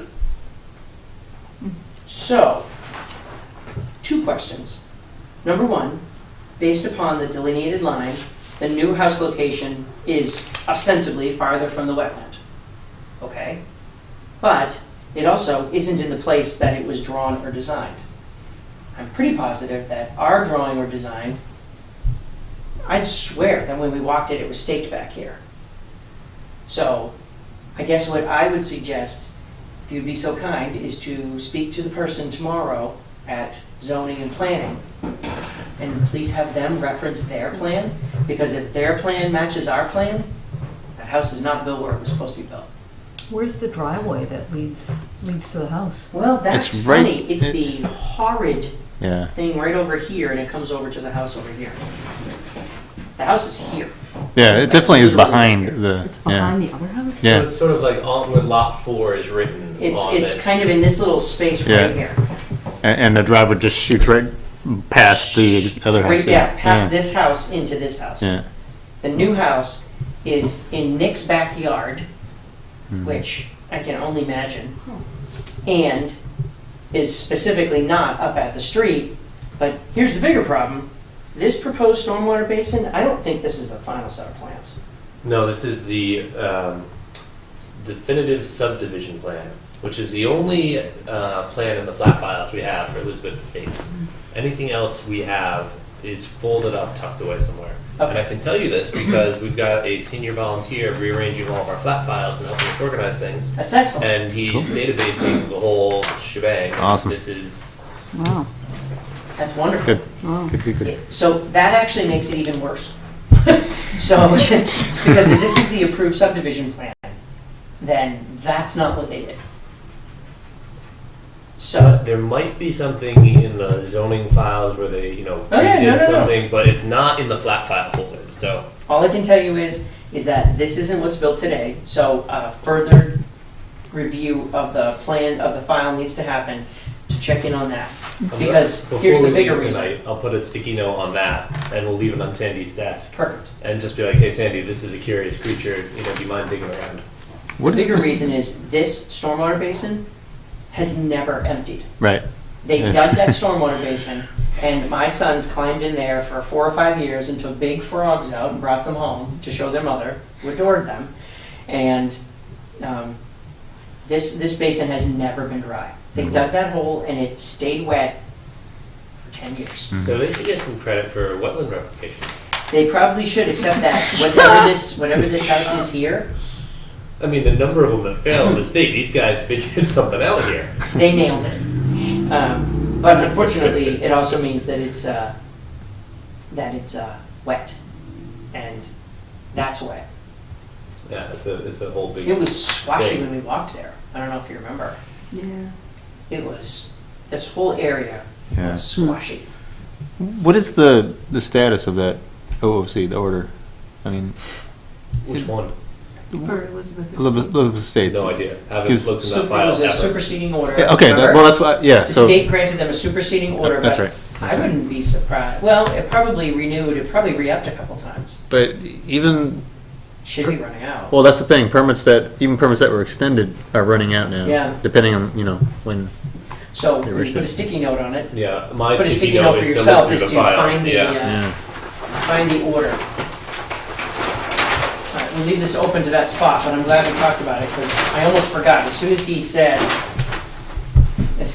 said placement, I remembered that I meant to send you an email about this. Oh, it's funny how the neighborhood has changed.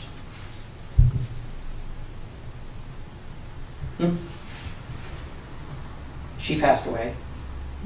He doesn't live there anymore. They still do. The Browns still do. Mrs. Clark left, or I think she passed away. Mr. Callahan passed away. Ann's gone. They sold the house.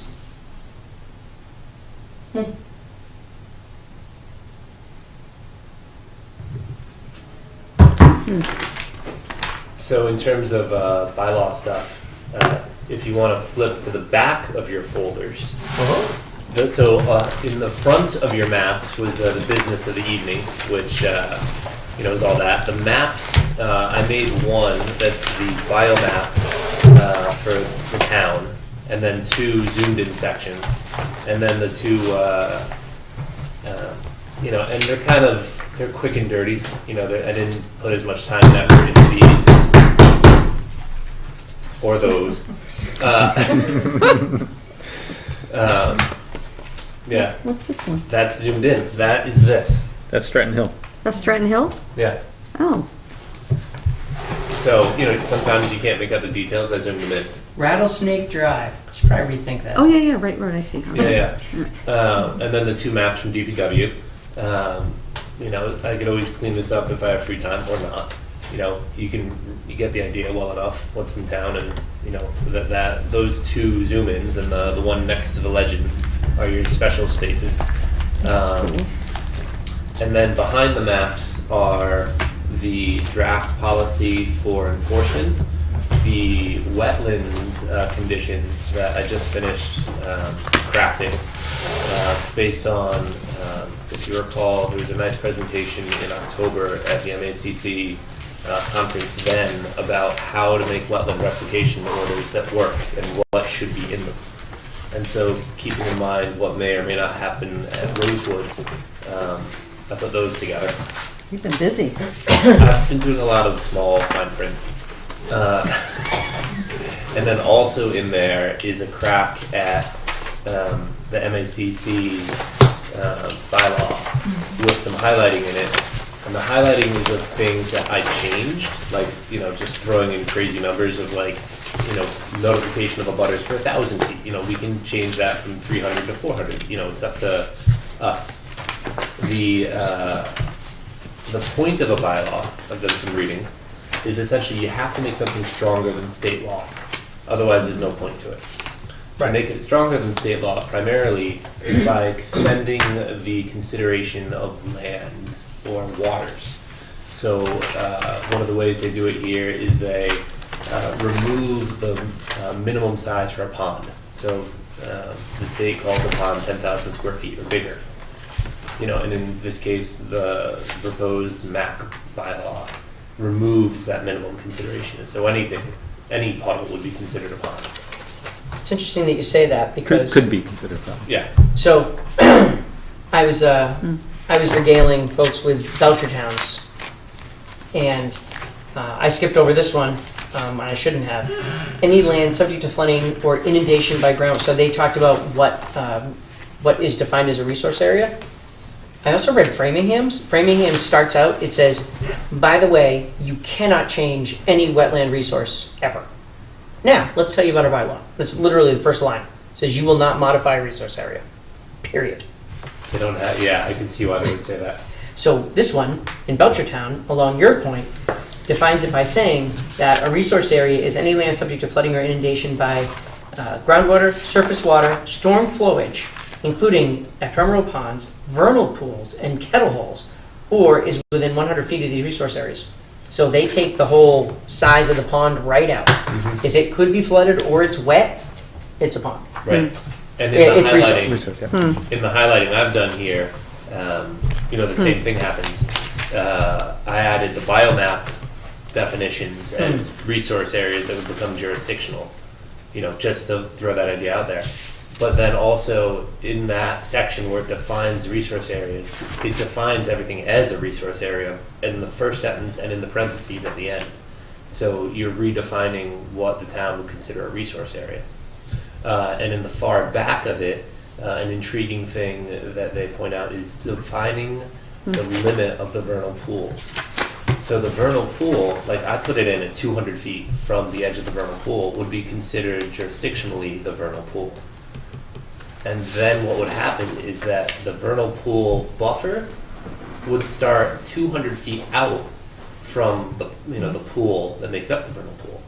And so you can play with that number as well. So let's say you're concerned about upland habitat and you want to protect at a bare minimum a certain space by defining a buffer around the pool itself as being considered the vernal pool. And this is all out of the MAC notes, where they say you can do this, it's definable, it's defendable, but it's highlighted. So these are just things that, points that were made as being intriguing, as being personalizable to each town.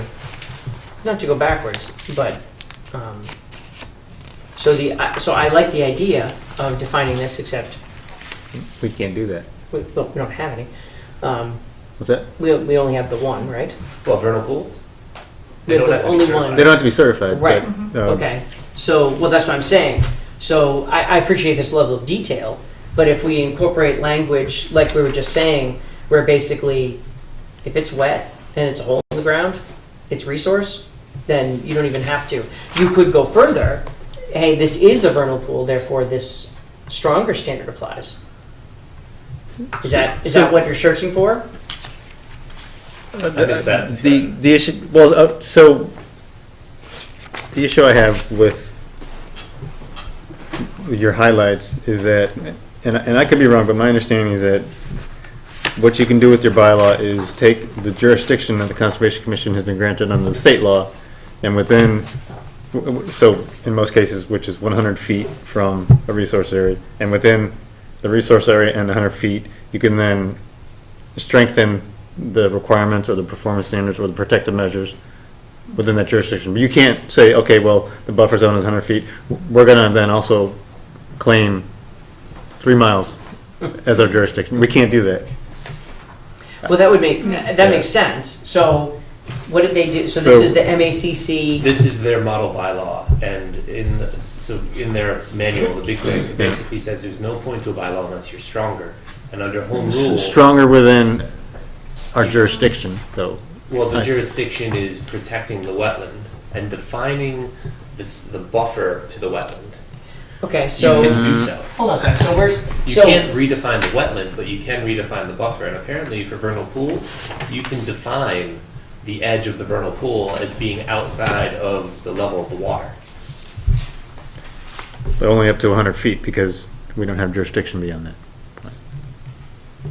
The way it was written, and maybe this is something to be asking Gene when it comes in, but I highlighted that in there, and there's I deleted this from it So, because I thought you could just go look online and compare what I wrote to what was there. That might be more effective. But there's a whole section of notes that say why, how, and their justification. So, Anyway. so here's an interesting point to that. And I'm glad I read it. So MACC, it literally says right on the, when I went on their website and I looked at the Framingham one, because I was trying to find New Salem's and such, it literally says right on there, you cannot change a resource area. I'm gonna open it up and read it. That is definitely more stringent than the state's law. So that brings up the question of, well, so if that's more stringent than the state law, what are you allowed to do? Yeah. State law is a minimum. Only 'cause I just right, wanna- but so my point there is that it's more stringent than the state law, but the state law already defines the resource area. So if you simply make it harder to do anything within the resource area, or a blanket, you can't do anything within the resource area, we're simply strengthening the rules of what you can and cannot do within what is our jurisdiction. If you said, Yeah, I see what you're saying. if you now. said, okay, you can't touch the resource area and you can't touch 3 miles around the resource area, we've extended our jurisdiction from the resource area and 100 feet from it to now 3 miles from it. And Question. it's that 3 Yeah, miles that we that's a good can't, question. we don't have, we can't do that. I Okay, guess is so let me rephrase this. My 'cause my actually- understanding of No, that's a what we good can and question. can't do, I like so. that. So this is interesting. So actually, I misstated it. So I'm glad I opened it up. Framingham's wetland protection bylaw, preamble, no net loss of wetlands policy. There shall be no net loss of wetlands or wetland resource areas in Framingham. It is presumed that non-water dependent projects can always be designed to avoid loss of wetland areas. Projects having no feasible alternative to alteration impacts must be minimized and mitigated. I love it, but that is the first paragraph. I don't have it here, but I was looking at Concord's bylaw, and I think they said they had a phrase in theirs, I think it's theirs, that if areas outside of jurisdiction, if they are hydrologically connected, if material from one flows into another, that they do claim some jurisdiction. Well- And that goes to what you were. Yeah, and actually, this getting to. actually might be an answer to your question, at least partially. One of the things that is in there highlighted is that in the way that is written, that bylaw claims jurisdiction over perennial and intermittent streams. Right. And that's allowable, and that's not something that the state law would cover. But the state law doesn't define But if it's intermittent, well, so people go to the USGS map to determine if something as a starting point is perennial or not. But that's not written into the Wetlands Protection Act or in regulations at all. It's just what people do. But that's not what the USGS maps were designed for.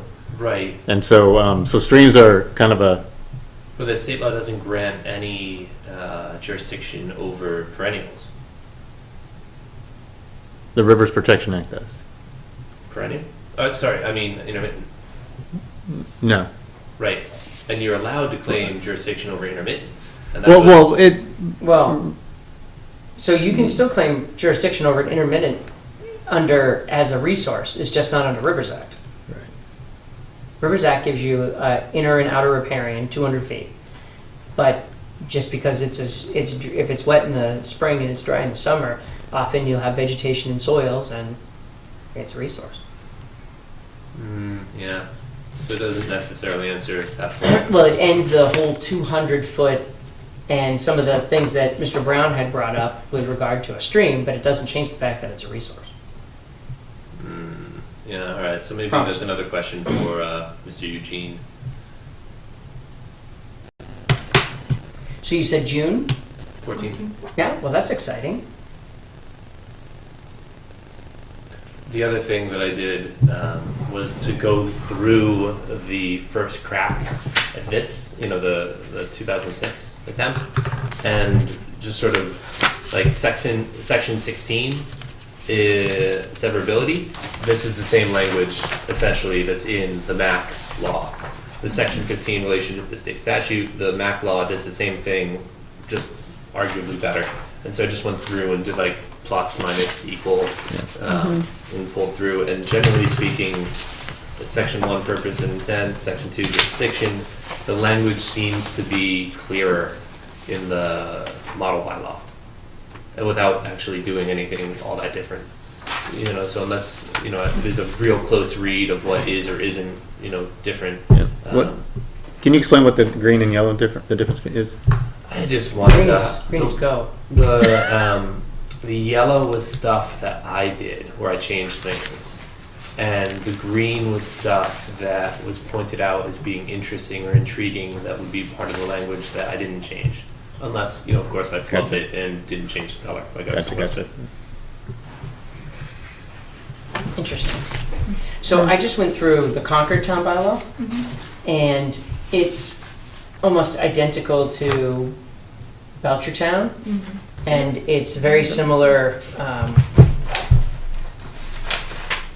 It's very similar to this one, where they do all the stuff I crossed out in Belchertown and said was process. They listed it as well. They listed out, so you want to come for you want to file. Here's application and fees. So you want notice and hearing. Here's permits and conditions. Here's what happens, etc. They're all doing it. They're all putting the process in. Well, although I looked at Sudbury's, it has a very MACC doing this, again, repeating what they've got written down in their handbook, they feel very strongly that they've got a well-defensible legal language structure here. And this skeleton has survived several challenges in the courts. And so they would like most towns to take this and then, amend it to the needs and the wants of the town itself, but to stick with what they have. And so for whatever reason, that process thing being in the bylaw, some lawyer with a very strong understanding of wetlands in the state decided that was required to make it a defensible piece of legislation, is my only guess. Because I had the exact same thought. It seems superfluous. Yeah. But, Mac's recommendation was a very cautious, don't screw with this. Add to it if you want, take things off if you think they're inappropriate for your town, but stick to the script, people. Does it really say notify butters within 1,000 feet? No, that's me highlighting. I just threw a number out there. Oh. We've been 100 feet, I think. Their number was 300. It's 300, I think. Okay. Well, zoning is 300. So that's why I'm asking. So where you've highlighted yellow, you've I changed? walked with something. Okay, and where you've highlighted green? It was just really kind of neat, and it was pointed out in one of the notes as being this is a unique example Gotcha. of what would be strengthened or changed, or like Mac, they had notes. I think they had some notes in the course of this. That was something that they had a note about. That's interesting. I like this one. The following activities, this is Concord. The following activities are exempt in any resource area and buffer zone, so mowing, normal maintenance or improvement of land, removal of dead and dying trees, as confirmed by the Natural Resource Director or a certified arborist and documented to the Commission within 30 days of removal. I find that very interesting because we've actually said, no, leave that dead tree. And that would be one of those really town-specific. Somebody in town. This is Concord. Yeah. Yeah. They don't. Concord's crowded. Most of their dead and dying trees are probably going to fall on something. Well, yes, but I would not have expected in Concord for them to say Does it this was the say plan. The exemption with the approval of the official? It says the activity is exempt. The removal as confirmed by the natural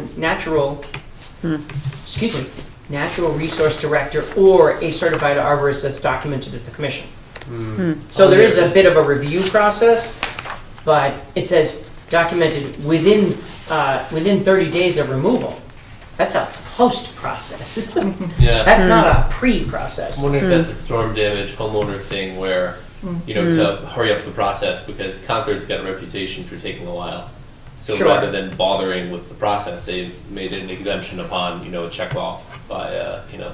Well, I guess I'm just, again, I'm astounded, right? Because there isn't even it's not removal of trees that are in danger of hitting a structure, or removal It's of just dead and dead. dying trees is just removal of dead and dying trees. So, Scenic thing. That's what I'm guessing. It's a the scenic thing. aesthetics. Yeah. Then It doesn't look nice from the north, Yeah. the old North Bridge or whatever. It's true. To see What that about tree. then dying? first of We're all, talking I like the old about, bridge I do an too. awful I lot. do too. I'm kidding. Asian longhorn. But I think it's an emerald ash. aesthetic thing. That would be my guess. Yeah, I don't If know. they're talking about Asian longhorn or emerald ash borers, you know, that would be, you know, just get in there and cut it down. We don't want to talk about this. Well, this is Yeah. 2009, That and was the problem then. in Worcester. Still, Worcester's not that far. Well, this says, this basically says they have a whole list of activities in the buffer zone. So remember, this is a lot like what we were talking about with Mark. Things that were okay done with a permit, you know, or done with a file of form. Yep. So one of the things when I was looking through this bylaw, it didn't have any of that. I think this Concord bylaw is a better one to model off of. So, rough sketch, right? We want to follow the MACC bylaw. I think that's pretty Give common, or take, yeah. right? But I think we also want to include our exemptions. I think that's huge. I think exemptions belong as a regulation. Well, Yeah, that's, as opposed to in here, in the And- bylaw itself, And you to give you may, fluidity. yes, primarily. also performance standards and stuff like that seem to be more regulations, but it seems to me that one of the key That can get to things, be a long Yeah. bit of writing. but one of the key things that we need above all is that paragraph about the ability to make rules and regulations Mhm. and performance standards and all that. And then some towns have like 28-page documents of rules and regulations Mhm. compared to 6 to 8 pages for their And bylaw. Jess, your idea is incorporated into this, and it's highlighted somewhere under the rules and regs section about giving town meeting veto power over regs. Oh, I thought we had same, well, you know, one of the things from the 2005 video clips, we had Tom Poole and others standing up and saying, there's no appeal, even though it does seem like our bylaw does mention Superior Court. So There's of course an appeal. yeah. Yeah. Well, Um, appeal to the bylaw. So under the bylaws, regs are developed. No, Right. he was referencing the fact that, so if you're familiar with this, if a town doesn't have a bylaw, you appeal just like our friends did to DEP. If your town does have a bylaw and it's applicable, then you can't appeal to DEP under the bylaw, you have to go to court. Mhm. And he was objecting to us being a volunteer, you know, and there's no ability to vote us out. So one of the things I was thinking is, you know, get in our bylaw the ability to Kick Vote write us out. write rules and regulations, but also put in there that, put in the bylaw or whatever, that appeal can be made not only to Superior Court, but a rule or regulation could potentially be amended or removed by, say, a 2/3 vote at town meeting. Something that, Have a look. I you know, wrote that gives in. the, Have a look. gives See if the you like it. a legitimate appearance that, I think I highlighted it. yeah, although you didn't say 2/3, you just said by town meeting vote. I'd make it like 2/3. Well, that's the thing. You know? 7/8. Yeah. 70s. And Yeah, the other reason I printed this 99%. was that, you know, I noticed none of you went into that Google folder that I made. So I absolutely did. I did, I It couldn't edit didn't tell me anything. you made any edits. Oh, I didn't make any edits. I went into the Google folder and I opened up the documents that you put in there. Well, you're supposed to edit them, but anyway. By doing this and highlighting You the got us to things open that, you know, are noteworthy, that it's a start, right? Yeah. You know, these are sort of the draws, like to make edits, draw on them, rewrite it the way you'd like to see it, and then, you know, we can bring it back in. But what if you rewrite it and somebody then rewrites what you rewrote? Doesn't that get There's a track confusing? changes thing, it keeps Yeah. track of it. Okay. It's not that big a deal. I'm untechy. I couldn't paper find copies. that. I couldn't find the track. I couldn't even. You don't need to, it actually If is only the automatic. entire earth was Oh. covered in file It cabinets. keeps, Right? Wouldn't it you be just write easier? something, and Yeah. and when I open it, it'll tell me that you changed something. Oh. Yeah, but I think like we need something broader than Superior Court about, sort of checks and balances that gives the town, gives people a sense that they can challenge us a little bit more easily at town meeting. Well, but they wouldn't appeal our regulations to Superior Court. They would appeal a decision that we make under the bylaw to Right, Superior Court. Right. so that's, no matter what, that's a state thing. If we have a bylaw, Yeah. that's the end of that. Right. Mhm. But if the bylaw gives us the ability to write a regulation and somebody challenges, because a lot of the regulations and performance standards are not spelled out in the bylaw, but they're more stringent than the state. Maybe the way to do it is to pop that off to the good folks at MACC and say, we have a bylaw that references that we're gonna have rules and regulations, and if someone breaks one of our rules and regulations, is that a DEP appeal or a state Superior Well, Court? no, if they break it, it would be we would have all the ability to do an enforcement of that. No, I'm talking about, what I mean Yeah, is, okay. what I mean is, we say, that there's a no-build 25 feet from the resource area. Mhm. And somebody comes in and they show us a plan, and they're at 24 feet. And we say, nope, we have a rule that says 25. And so they Mhm. appeal it. Who do they appeal it to? Because it's a rule, it's not in our bylaw, it's a rule referenced out of our bylaw. Now, I assume that gets One of- appealed to Superior Court. yeah, one of the things some of them have is also including a paragraph on variances, so that there's a process to also apply when you're turning in your notice of intent for a variance from the regulations. Interesting. Yeah, and one of them gives some, Variance from that, so wait, who references, that's a very specific process. variance from regulations, including, in several cases, and which is, I didn't write down which one, but, including if it accommodates public interest or improves resource quality, that there could be several reasons, like somebody doing a single-family house even, Mhm. I think this is one of the examples, and they were improving, doing something that was going to improve drainage, that could be a justification for a variance. I have to find that. But in any case, there could be a way you can put, give some wiggle room for the Sure. commission as well as an applicant. So we're not just hard shut down. Right. Okay, so let's start with, so before we get too off track, because I know how this is gonna go, and I want us to be in a groove on it. Mhm. So the first thing that I want to talk about is that I want to make sure we're all on the same page for is, does anyone have any questions? So I've read my bylaw, I leafed through the Framingham one, and I just read the Concord one right here on my phone without any trouble whatsoever. They're all pretty short, 6 to 8 pages. I put it somewhere on my desk apparently.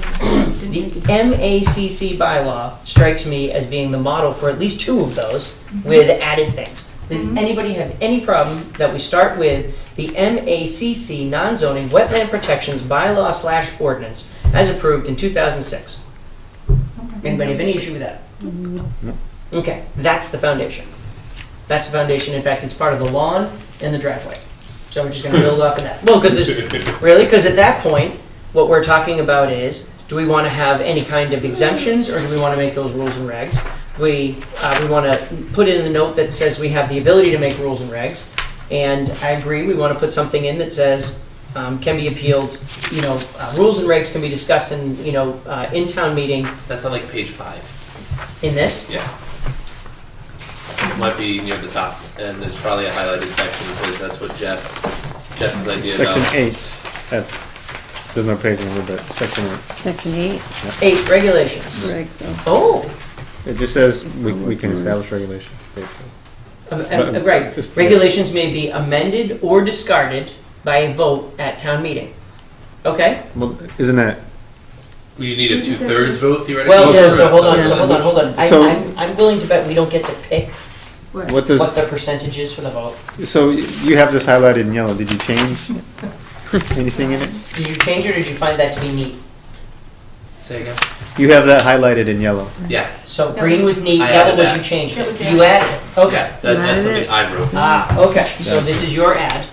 Okay. based on Jess's idea Oh, did you know? Okay, and based on the video experience. so the other thing that we would, this would be one of those places where we would probably put together a short list and send them to the town attorney and say, I assume there's a requirement for 50% or something. I bet we don't get to pick. 0.712%. Although, to be fair, if you write in by a 50% vote at town meeting, and then town meeting approves that language, Yeah, if it's in our bylaw, then. What I'm saying to you is that I'm willing to bet that if something goes before town meeting, because they always say this motion requires a 2/3 majority, this motion requires a simple majority. Right. Okay, well, that means there's rules for how that Right. works. So Yeah. I would assume there's a rule for this. And if we go and get it passed at town meeting for 2/3 and it was supposed to be simple, Oh, right. then the first person that fights it wins. okay, yeah. so we highlight that as a question for Yeah. town council. Yeah, Yeah. Okay? But I So- think some sort of mechanism that allows town meeting to have some say over that would be good. Well, Would I- be attractive to residents. Certainly, it shows that this is not the kind of thing that just runaway train. You go. I like it. I like it a lot. Okay, so I wanna dig back to this. So let's step back. We covered everything on the beginning. Why don't you tell me about Mark's comments about beavers? Okay, but do we want to tie? This sounds like we're putting a bow on this. No. What I'm saying is I want to run through these things real quick because then I want to get back to this. Okay. Because what I don't want to do is spend the next half an hour doing this and then all of a sudden we try to rush to catch up on the other stuff. And Fair enough. we're too tired to talk So about beavers. before I start, it sounds like you and Mark had some emails that weren't ones that I. You were on it. All those were so. Okay. Mark wrote and said, we didn't trap the beavers. Right. If you don't like what we're doing, why don't you go deal with it?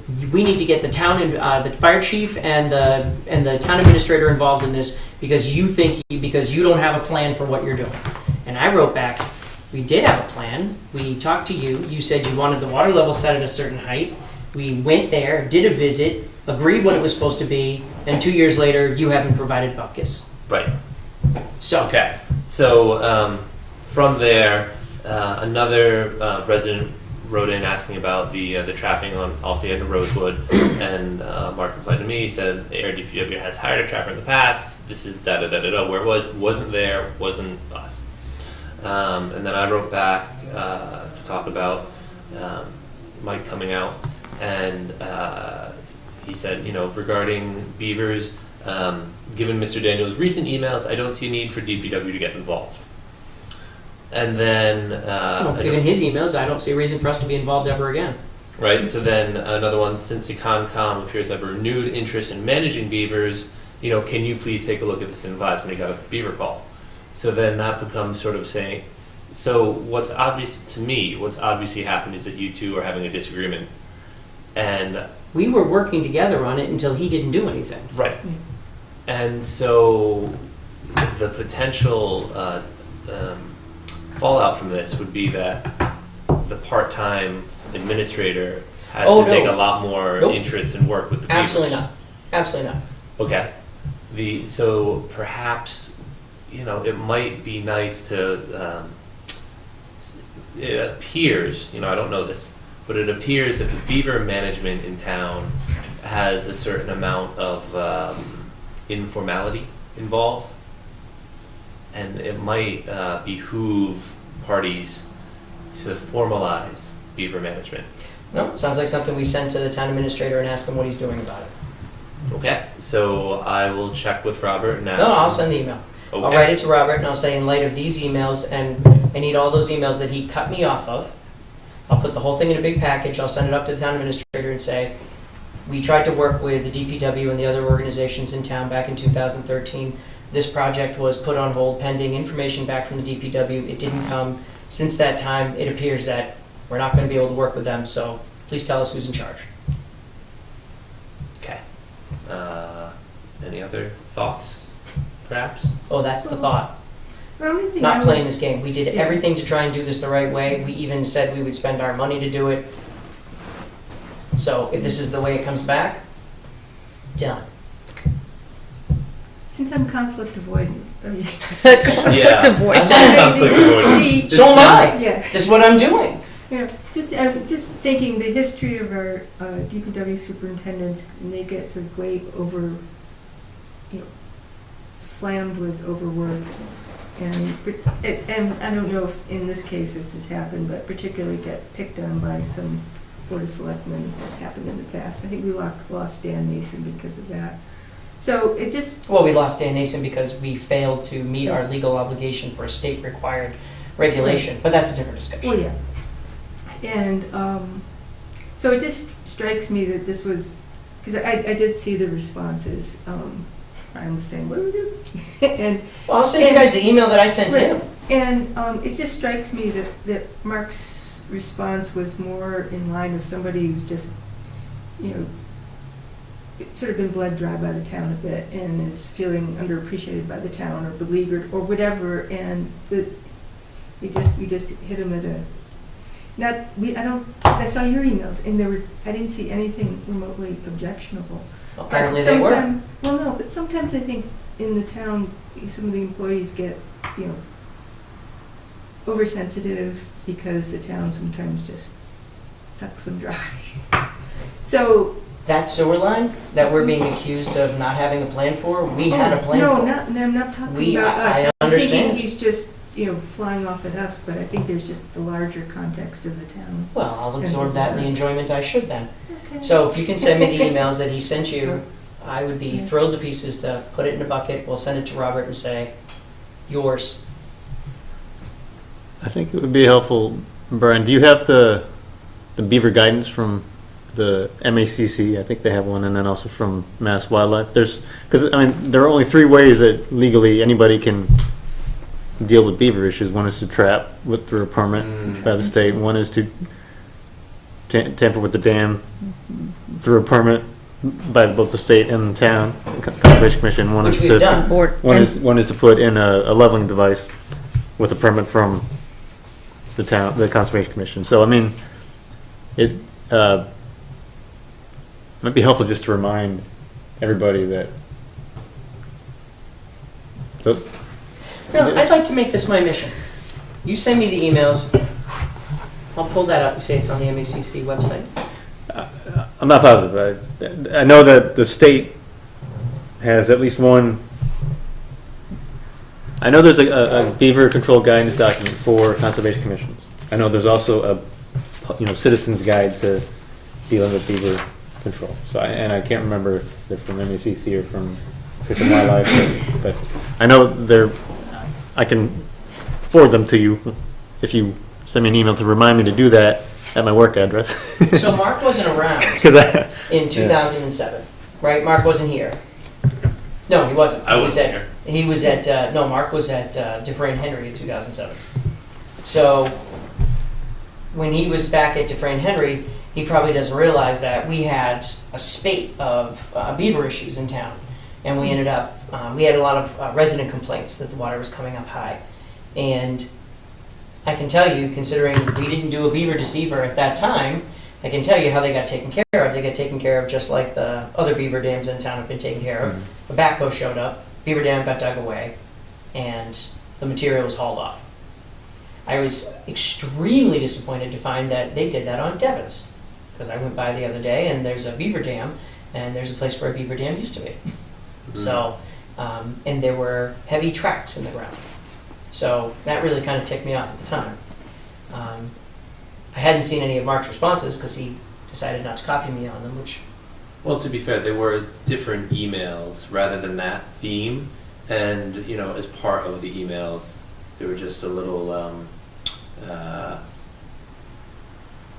peevedness that bled over.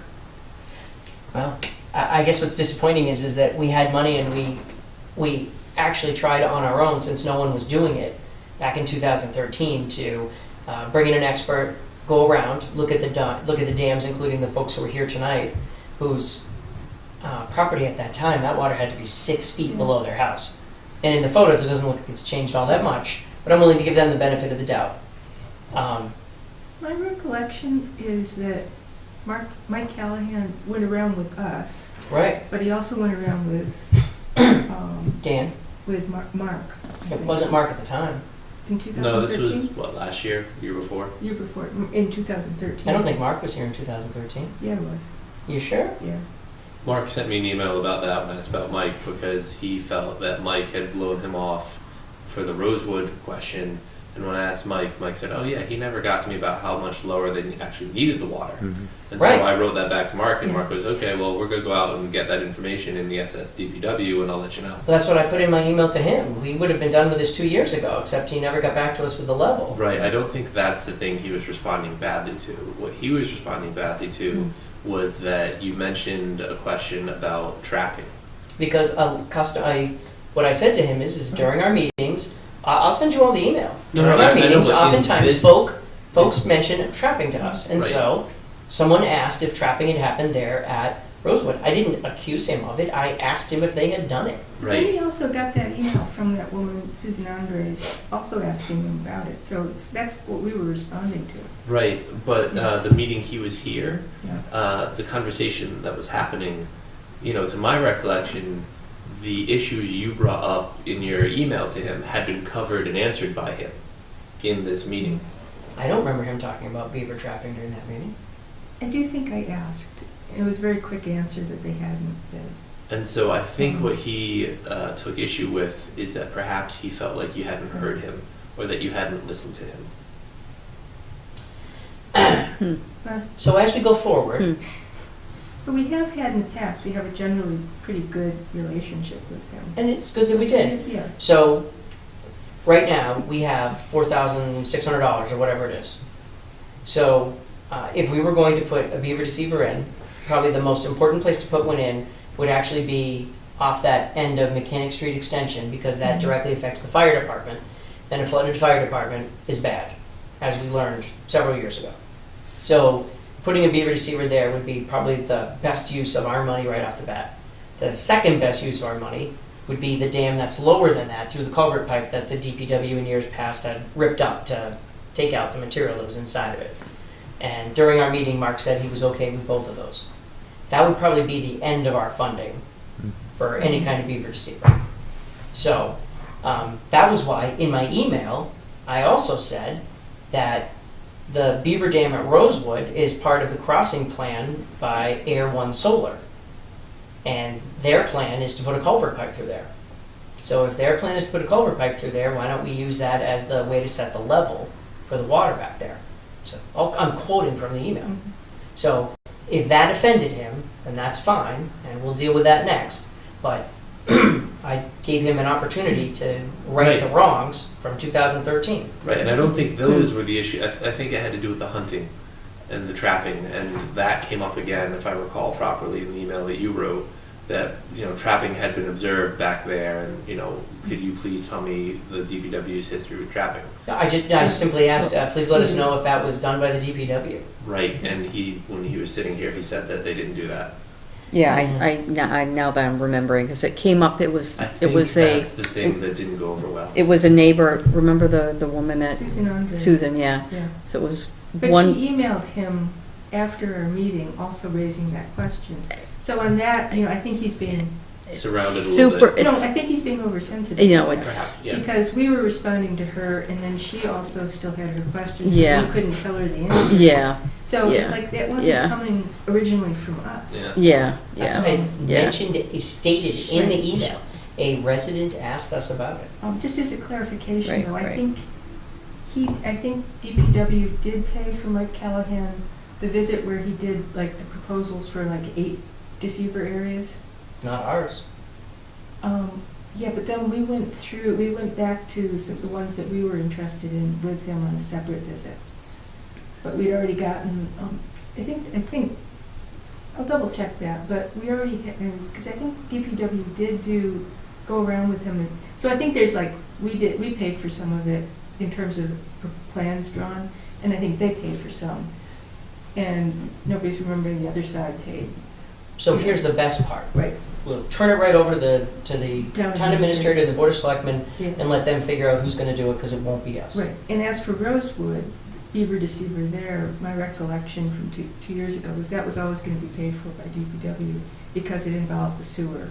Well, so No. we had offered to pay for it because we had money to do it. Right, What he was going to do right. was to, if I remember correctly, what the DPW was going to do is they were going to identify the level, and then they were going to remove part of the dam Right. to bring it down to that level to validate that it worked for them. Right. Because remember, the problem was, it wasn't just what level do we need it at, holy crap, we don't even know what level we need it at, because we haven't seen the top of that They manhole don't- cover they don't know in where- 10 years. They don't know if it's 10 feet under, Well, 5 feet under, But right? even more importantly, just bringing it down to the level of the cover wasn't gonna, what they were effectively talking about doing was here's the cover. Wouldn't it be great if we could see part of the structure? Yeah, So what they Yeah. were looking to do was to open up the dam to a level that was greater than what it needed to stay at right, in order to check out the structure, set the level, say, right here, yep, and then effectively Yep. let it build back up again, and then the deceiver would go in Right. to then set that final Right. level. Can I make a kind of a more of a scientific point? I've been thinking about this for a long time. You know, beavers aside, beavers are wonderful, but what's really more important is the sewer is coming from Neshoba Hospital. Oh, I can tell you right now that if Right. you want a landmine, there is nothing you can talk about that sewer line. Nothing. There are state laws that say that right now we are out of compliance with that sewer line being underwater unless it is welded shut, because you cannot have infiltration into the sewer line, because if you have infiltration in, then you have exfiltration. Of course. And are you talking about the risk of higher pathogens coming from a hospital as opposed to? I'm Like really a biohazard cesspool. I'm concerned. Look, a landmine. I'm more So- concerned about Material. outflow. Look, another one. So the point is, Outflow. So, you know, I have no, I would rather mitigate a health risk, right, than save a couple of beavers. so in 2013, after Dan Nason did it with Becky in like 2011, 2012, we said, with Mark, we understand this is a big deal for you, let's go fix it, and came up with a plan. And the part of the plan that never came through was what height to set the deceiver at.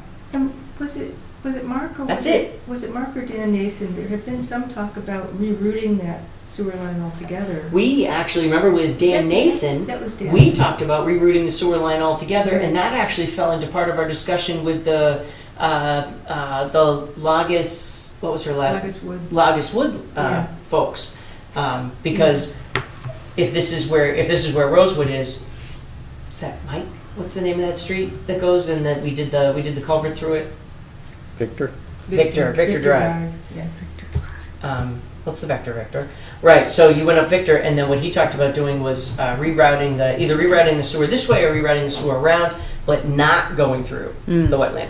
And then the talk was, well, the real problem is the structure. So what if we pushed a pipe that went through, a flexible pipe that went through there and then turned and went through the structure? And so that way you obviate Yep, the structure itself altogether. right.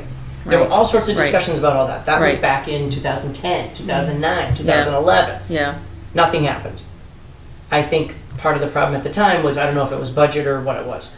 And so then Dan left, and then Mark came, and there was still discussion about it. And I would be willing to sit through hours of our old meeting tapes to find the one where Mark was in here and said, boy, I got to find out about that sewer line. We say, hey, no problem. We're going to be scheduling a walk with Mike Callahan to look at beaver deceivers. We'll take a look at that one too. What's important to you? I need to know what the level is.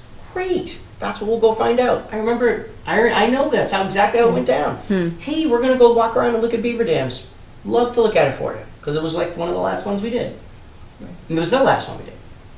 So that's how it all started. The entire plan was to go out and help the DPW with their issue with that area. well, I think we should continue to help. Oh, absolutely. Moving forward. And I can't wait to hear what the town administrator and the board of selectmen have to say about it. What about Board of Health? Isn't the Board of Health involved as well? Yeah, they can declare. Town so administrator is, generally speaking, kind of aware of some of this, because some of the emails that you haven't seen, they did see. Oh, that's awesome. So if you want, we could probably skip the step of sending and repackaging. No, You wanna I'd do prefer that? to do that. Okay. I would prefer to do that. Because that would seem to be the most upfront and open way to handle what is being handled as a backdoor solution. And then actually we can talk about maybe needing, getting more of a budget again for beaver deceivers down the road. Was that just a line item on a town meeting? It was a Yeah. one-time, in fact, Yeah. Mr. Bedurtha at the time had a strong concern because we had a number of residents who had issues and we had no way to deal with it. And of course, there's no quick way to get money. And so that was put on, I don't know if it even says on here what the year It was. was before I came on in 2008. It was before I came on too. It is Article 30 of the 2007 Ayer Town Meeting Beaver. So it was back in 2007. Okay. And we held on to that money because we didn't, remember, for a long time, we didn't have any beaver dams that we didn't have any beavers that needed deceiving. So we were happy to sit on it and check the box every year that said, don't take our money away. And then, we had that, really it was after what happened with the dam at Oak Ridge. Oak Ridge, that it made sense to, Take a be a little second. bit more forward thinking. Yep. And we tried that, including with the DPW, but obviously. Well, and the reason we did Wasn't the very Long effective. Pond Dam was because the DPW, we did the deceiver there was because the DPW had to go in there like every month or two to clear out the debris because it was backing up Long Pond and then starting to flood into Stratton Hill, and then when you release it, Sandy Pond and Flanagan would go up a foot or two. Right. Yeah. So, And they Yeah. were pulling the material out with a backhoe again yeah. and dumping it on private property, On Cowley's property, yeah. which came up to us as well as to them. Yeah. So, in effect, we tried to save them from themselves. Yeah. So we did do that. So, I guess that's the no good deed goes unpunished, right? Nice. And Brian feels like he's in the middle. Oh, you're not in the middle. No, I'll take this one all on. This just feels conflicty, and I don't like it. This feels like poking him in the eye a little bit. Yes, I do feel like I got poked in the eye a little bit. You're right. No, not you. I feel like he may have poked you, but it also feels like poking back. Well, let's see how it all hashes out. Did you have any other updates? Oh, I've got actually piles of updates, but do you want to finish what we're doing first? Because the updates are rushable. There's nothing really, it's more like newsy stuff. Well, so one of the reasons to address the fact that it's the MACC bylaw and then talk about these other pieces is that then everybody can take the elements from their bylaws and put them together in a summary.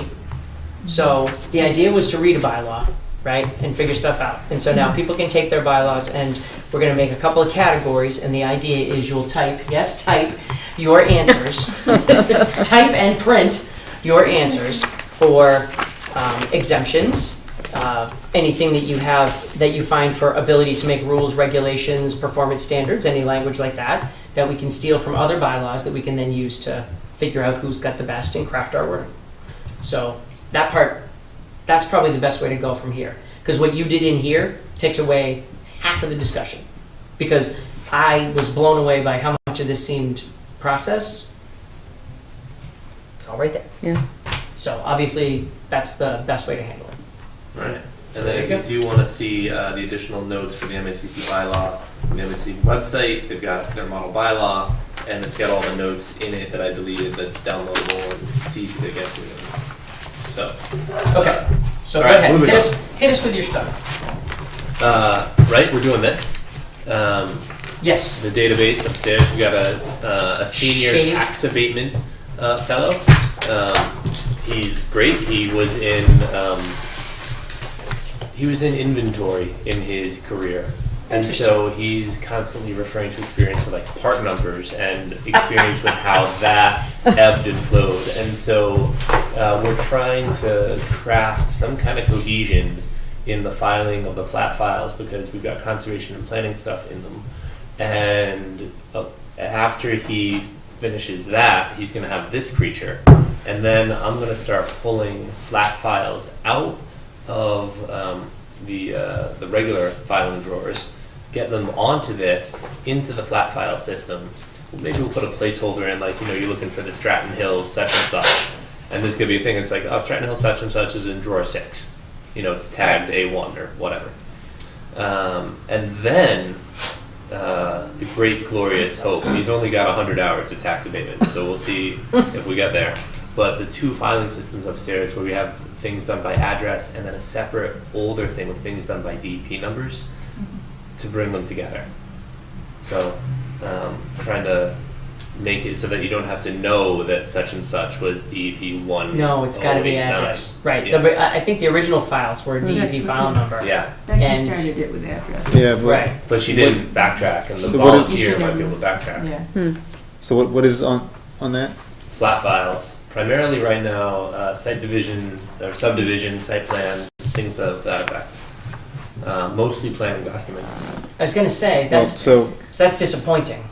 Well, we just didn't use those drawers much for our flat files. Did we even have them? They were downstairs in Cindy's office. I would, What? so to, They were rather downstairs. than trying to do the last part that you mentioned, merging your archived DEP number files with, basically, is this an Excel spreadsheet? What I have in Groton is an Excel spreadsheet that has all of our orders of conditions, all 1,135 of them. Wow. But the spreadsheet has both DEP file number and address, so Search. you don't have to physically have them all. You know which ones. Just have them pull the file, write it down, put the file back where it was.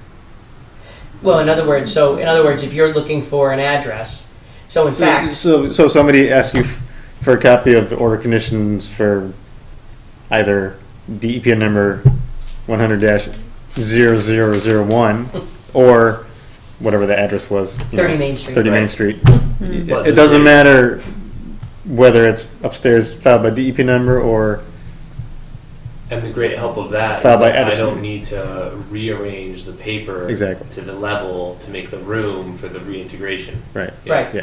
And what you can do is basically you put a note on the spreadsheet, you just add another column, and it says up or down, Yeah. right? So that you know that above, you find the address they're looking for, and at that point you would actually filter. So you have a filter guide, right? So then you filter by 30 Main Street, and you find out that there's actually 4 orders of conditions, and the first 2 are upstairs because they're before a certain number, and these last 2 are downstairs. Right.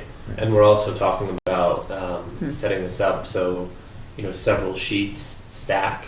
So we'd have, say, 21 Main Street and the planning documents and the submittal dates and all that and and then the sheet behind it or the sheet in front of it is going to be the OOC and the COC and so that the whole creature can be tracked in one long line across Sure. all of the different. Right, right. So, The idea being that but this if piece you will know grow. where they are, then you don't have to rearrange them, Right. right? Right. Because let's face it, how often is someone to come in and ask about 30 Main Street? That's, in fact, if anything, probably the smart thing to do, and I asked Becky about this in 2007, probably the smart thing to do is to say, okay, what are the ones that we've granted over the last 5 years? And where are they?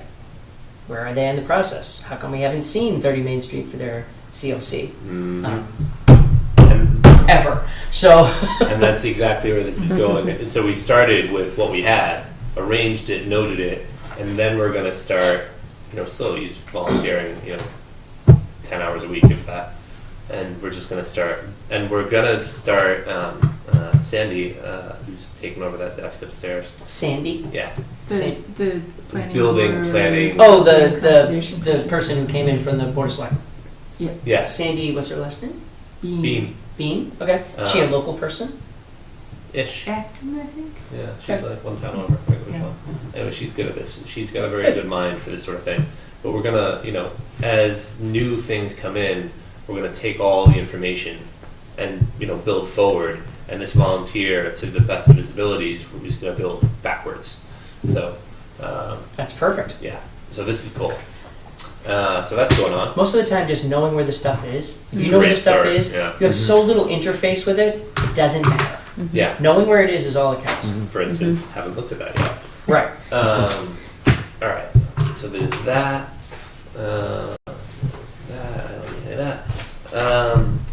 I got a message from Dave Murray today about his conservation restriction, and last we talked, The state wanted to change some language because they've updated their CR language Oh. in the many years since Scenic Pond then. 3? Is that- yeah. Yes. And Yeah. It just seems I- menial. I talked to Dave and, told him that, and I haven't heard from him in a while. I checked in again. He said basically, bring him a CR, he'll sign it.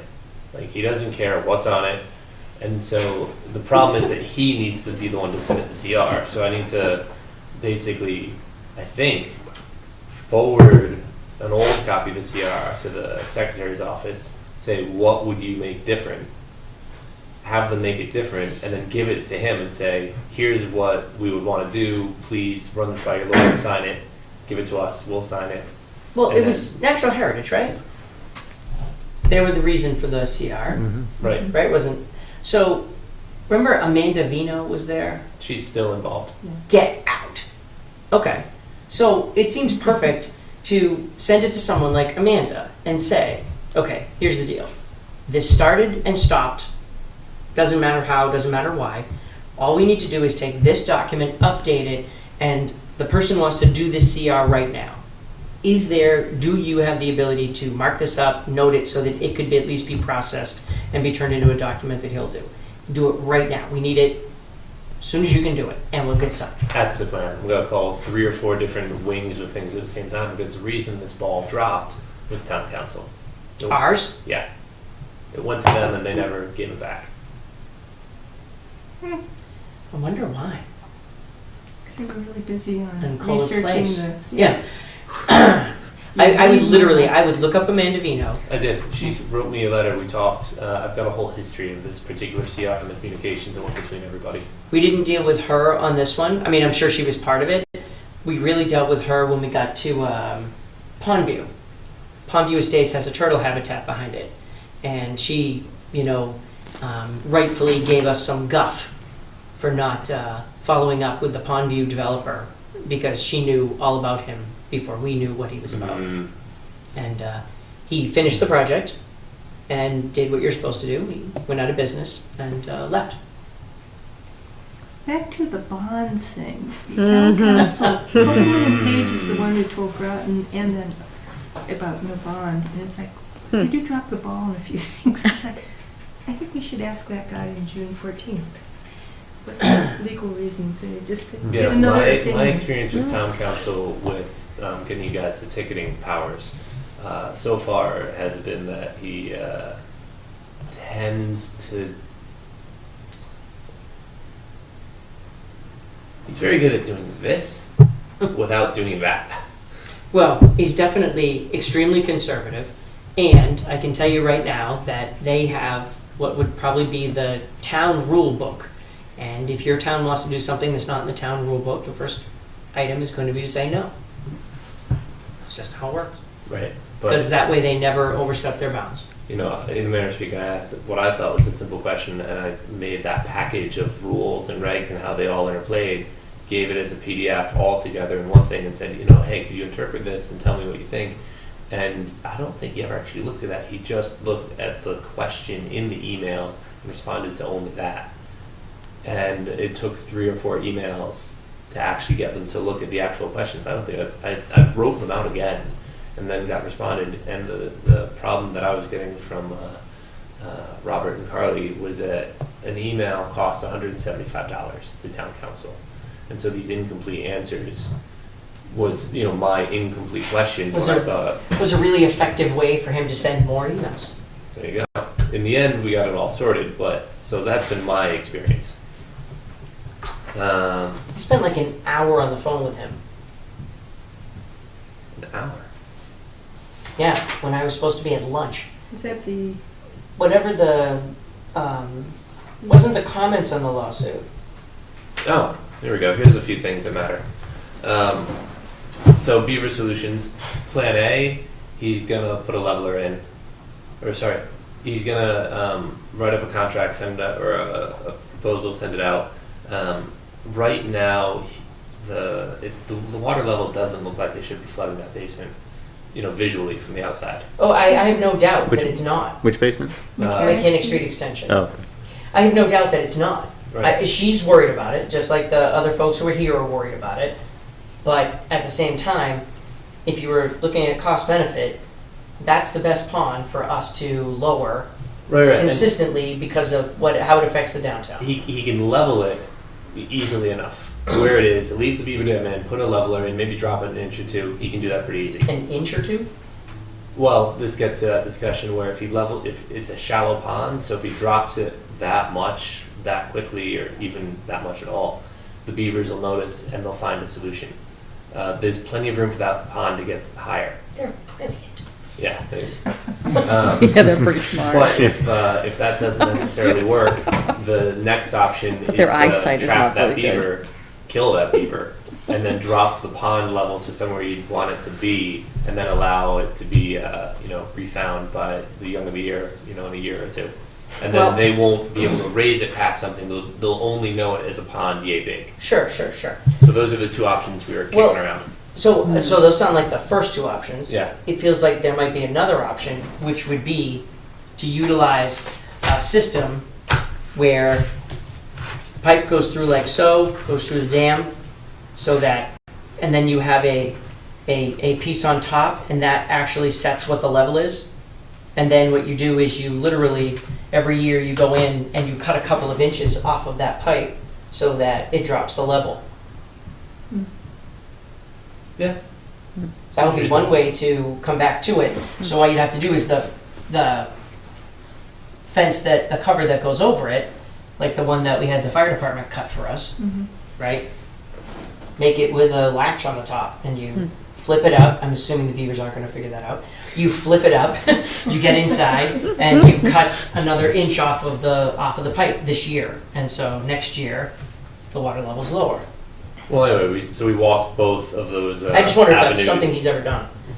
I suspect he's done a lot, but that's another. Anyway, so we drove around, saw Mechanic Street. He knows of the two, the one that was in today in Rosewood, and that's that story. So maybe on Tuesday I'll have something. I also need to get you guys to re-sign the order of condition extension page for the Ice House Dam, because I put it on two-sided paper. And they can't record that. And so she doesn't want to break it up and get it recertified as attested as a true copy. She'd rather just have you guys put it on a regular piece. And whether backdate it or current date it, it's still kosher with her deadlines. Well, considering she's the same owner and as the applicant, I don't see there's any problem with having to notice the meeting. Think about it. Do you have a piece for us to sign? Yeah, it's in the. I'll pull that out here. Let's do that right this second before we forget, sir. Pile of signature pages and such. While you dig into that, Jess, did you have any updates? No. George? No. Takashi? No. There we go. No. Ms. Tillinson? I have one update. There's a Boy Scout on Oak Ridge Drive that is, I think he may have tried to get in touch with Nope. you? No? No? All right. No Boy Scouts. No Boy Scouts? Did you say tribe? It's true. Tried. Sorry, I think he tried to get in touch with somebody here. I'm not sure. But he is very keen on helping out or volunteering on some issue, some project. Could be, Any project? Any project at all. Does he Don't trap even think beavers? about your landscaping, Takashi. Does he trap beavers? I don't know if you can think of anything, I know you have already cleared, Well, the trails and. yeah, so I guess my question would be, so that's kind of open-ended. My experience with scouts is they like to build things. Yeah, Right. yeah. The majority of them like to build things. Yeah. If he's not one of those, then I could think of a number of things that he could do. All right. Yeah. I've got Should one I too. have him get in touch with you? But So actually, you know what's interesting? but if he wants to build something, then I don't necessarily have a good idea for him. All right. My thoughts are I can less ask. I about can ask. building things, but more. So if he wants to build something, Well, so- there might be other ideas but this might tie in with your project over at Pine Meadow. So I wasn't joking earlier about a bridge over the water there, over that stream. over the rocks. Yeah. okay. That's not what I was thinking of, but That would be a That- better bridge than the Long Pond Bridge. yeah.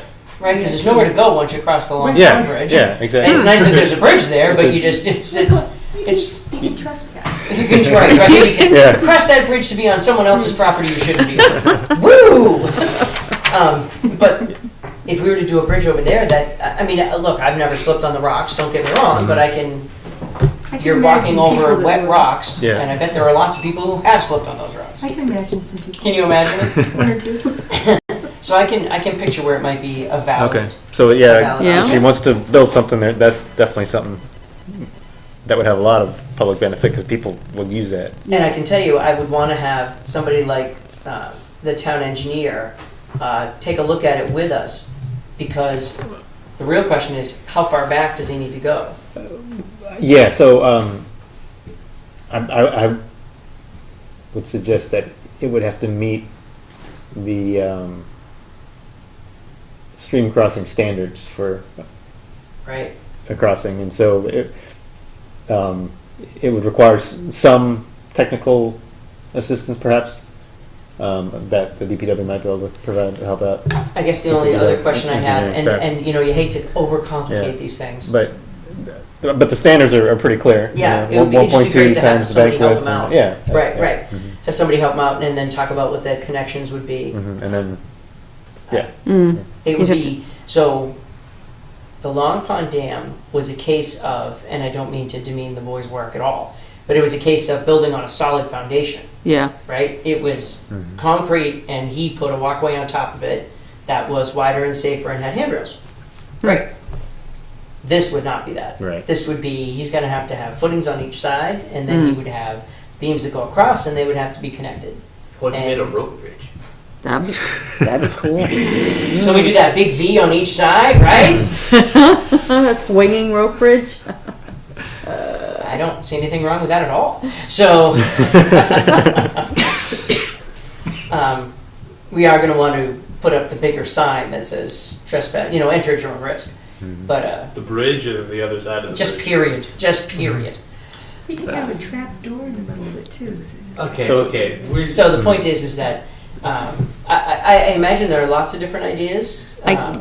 So the other idea I had was to, if you might be more sort of ecologically inclined to have to do some invasive species Mm-hmm.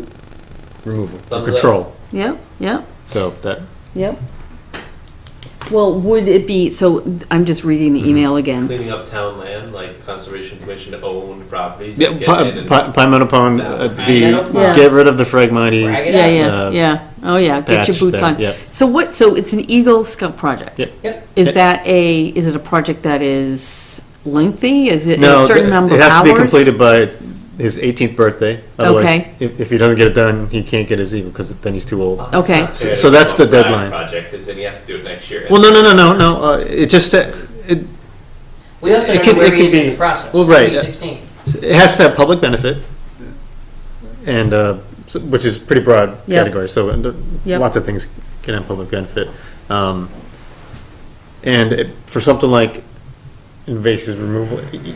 You don't have to say you have to have it eradicated by your 18th birthday, otherwise we don't approve. We're not We gonna don't sign off. approve it. No, I mean, We you know, disagree strongly with this project. yeah. So would it be, But he proposes something that he can do within Yep.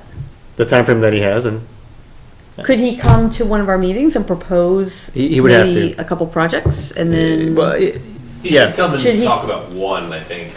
Maybe if you two narrowed it down amongst yourselves. Well, he needs to let us know what kind of Yeah, what does he like to do? what he likes to do. I mean, Yeah, Why don't we do this? What's the boy's name? if he doesn't like to get his feet wet, then Robert Mm. Hood? Oh, H- Hood, Scott Hood. Hood, must be Scott Hood's son. Yeah, it's Heather Yeah. and Scott's Oh, okay. son, yeah. Didn't we meet Scott? Isn't he on your pond? No, Scott Hood's on Flanagan.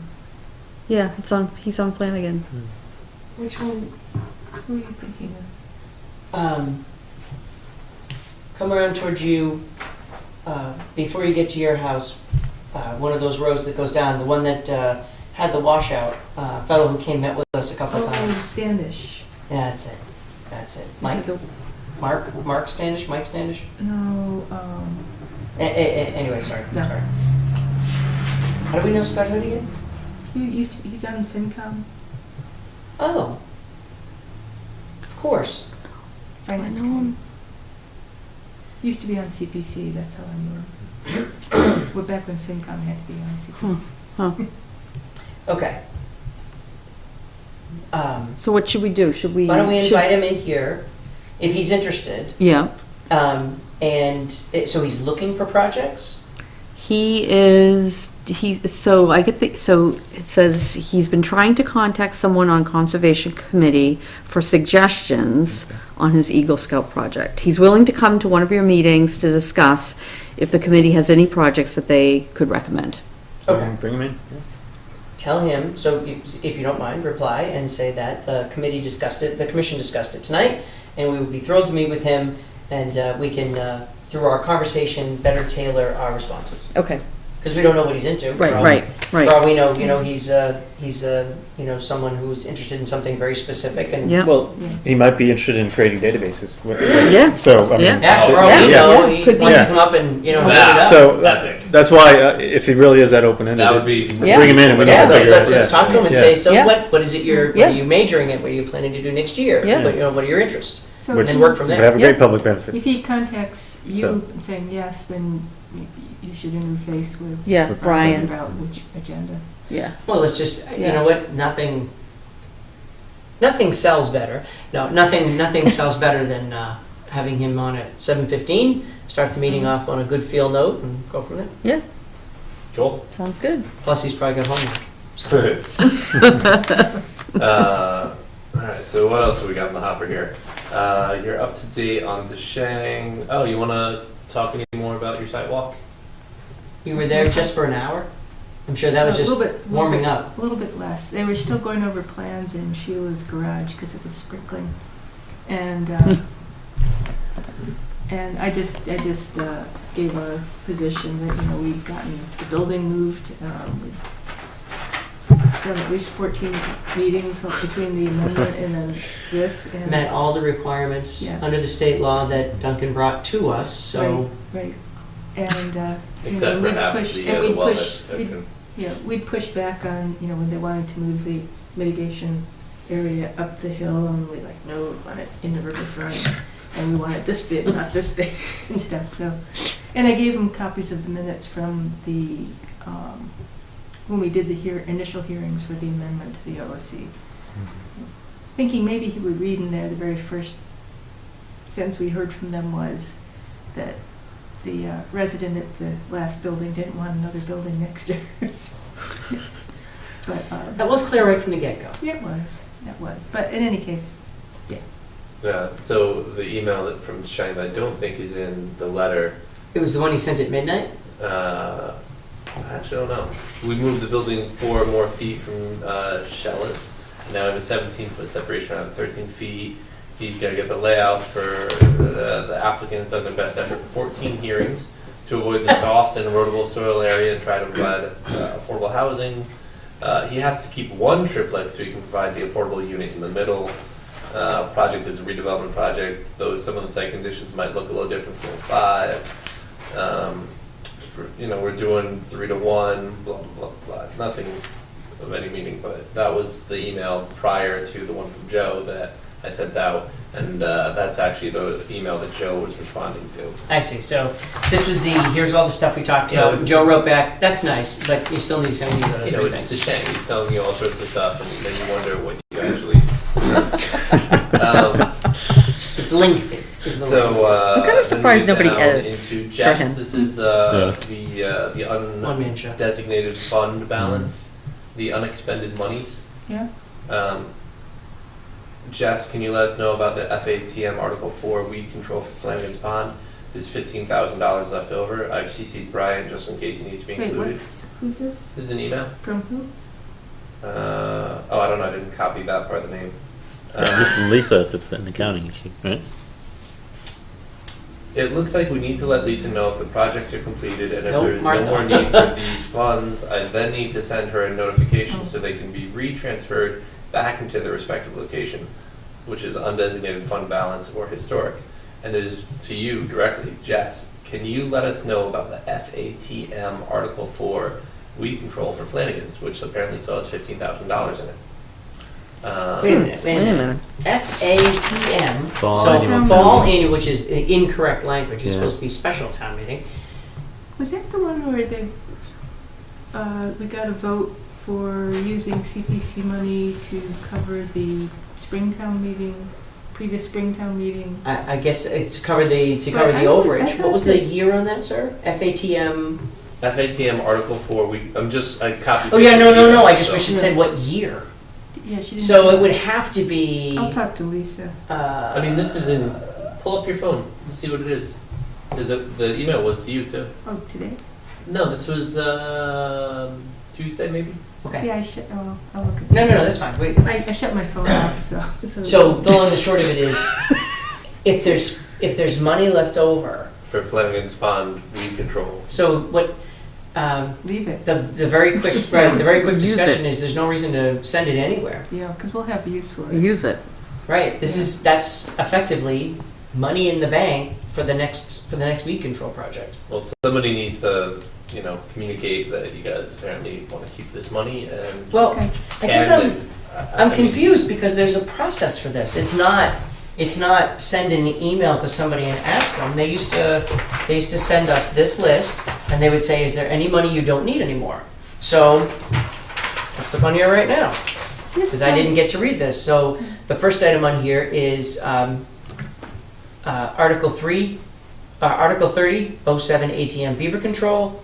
There's $4,800 left. Great, no problem. Then there's Article 28, 2015 pond survey. There's no money left. Then Article 28, fiscal year 16 pond survey, $8,000 left. That's all that's on here. So if that money is in there and it's not on this list, where is it? It might be CPC money. That would be the only reason that would make sense, that she sent it to you as an email, because it's CPC money. But, But the weed control is done through us. right, But it was, Approved. but the Chuck Miller original article that was approved for 30,000 and then. and the then same wasn't time- enough. Well, no, the Board of Selectmen had at the same time said, oh, we're gonna give you 30,000 in UDAP Yeah. funds. Right. And then Friends of Flanagan were like, oh yeah, those are two separate 30,000s. It's like 60,000 altogether. It's like, ooh. And but then so it still passed because even though it was in addition to the UDAC funds, but they discovered afterwards it was unfunded. Right. It came at the very end of the meeting. So in the fall, they had to have an article to somehow have the town pay for it. Right. So there was a big fight in CPC about whether that was proper use of CPC funds. And the majority felt it was, so it did go to fall town meeting. And that would Yes. explain where the money is. Yeah. However, Oh. so that gets I thought really that tricky. got used up though in the So second did I, treatment. because we did more than one. Yeah, we did 2 years in a row. Was it 2009? No, it was 2011 was when Yeah, it was like 11, the 12. dam was 11? washed out because that That's right. delayed the. It was 2011, the dam was washed out, we couldn't do anything at all. till it And so the fell money in. got spent in 12 and 13. Yeah. Yeah. Oh yeah, this is what it's like. This is what it's like. You know where this stuff gets written down? All right, great. So there's a task for. Last meeting we had a chat about who to get in touch with at MBTA about cleaning up the trash near the rail station. It's actually, I believe in the meeting minutes, it said friendly notification to the MBTA and Keolis to clean up their crap. Right. So I have an idea about, that's Pan Am, right? Yeah, well, Is hold it- on. do we have a Wait contact? for it. They probably responded and told us no. no, there's a memo in the original RDA. There's a memo from Clary Cotu authorizing me to act as her agent. It's got her contact info. She'd be the best person to start with. So, does anybody want to volunteer to email Clary Cotu out of curiosity? I'll do that. Where does she? Great. She is a high enough up in the chain of command that she signs off on RDAs for, yes, you can go do the RDA on my behalf, and you can do the RDA on my behalf, and you can do the. So how high in command? I don't know. This is a relatively new email. I didn't bother to get into that. And who does file. she work for? She's like a vice president for something or other in the rail line. Is she Which Do you one? think she's Pan directly Am? Pan Am? Pan Am. No, the MBTA, I believe. Oh, MBTA? So don't Or forget. Keolis, sorry. Keolis? Well, but- yeah, That's but- MBTA. So, but Keolis. don't forget, no. Keolis is a contractor. Contractor For MBTA. for MBTA. Right, So they I'm won gonna- the right to be they won the right to be the contractor. Right. But the overall, Lost. They are It working is- on rails that are owned by the MBTA. what about Pan Am? Pan Am is untouchable in the world as you know it. I know. But don't they own the railroad? I'm sure they It's do. a spur line though. Because they bought it. They own a section of line, but then they would use the MBTA line to get to their spur line. Stick to the MBTA. Yeah. All right, That's the one stick to you the. see. All right, I'm gonna send you that Okay, information all right, next week. right. All right, yeah, Come back stick- and all Start right, with, do that. the, start with the Stick one to that you the- can to say the this lower- is bad press the for lower you, fruit. right? No, Okay.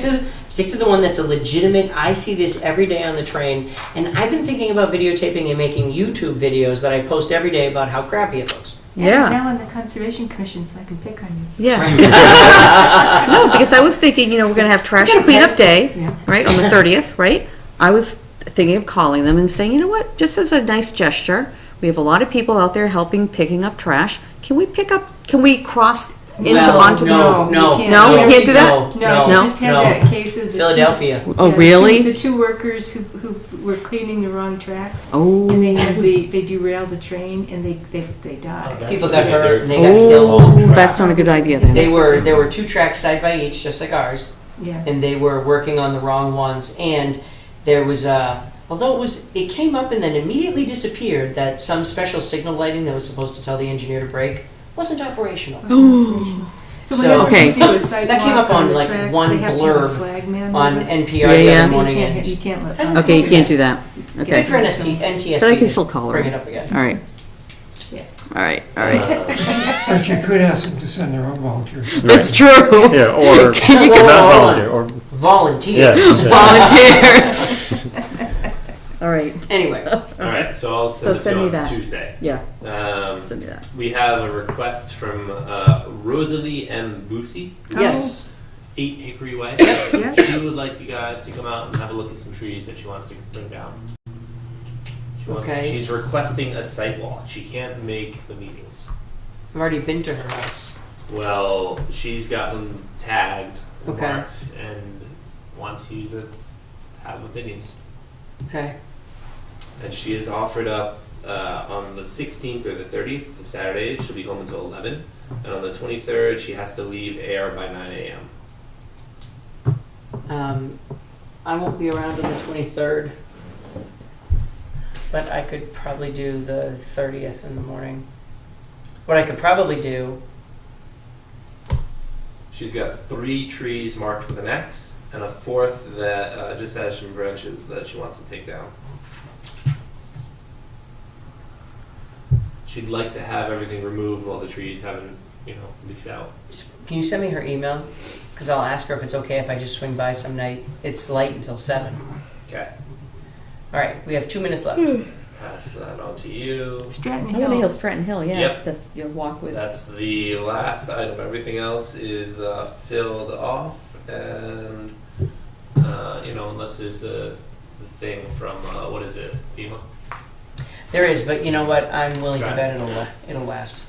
Yeah, they're having a meeting about a process that they're Discovery inviting. meetings Yeah. scheduled for the Nashua Watershed.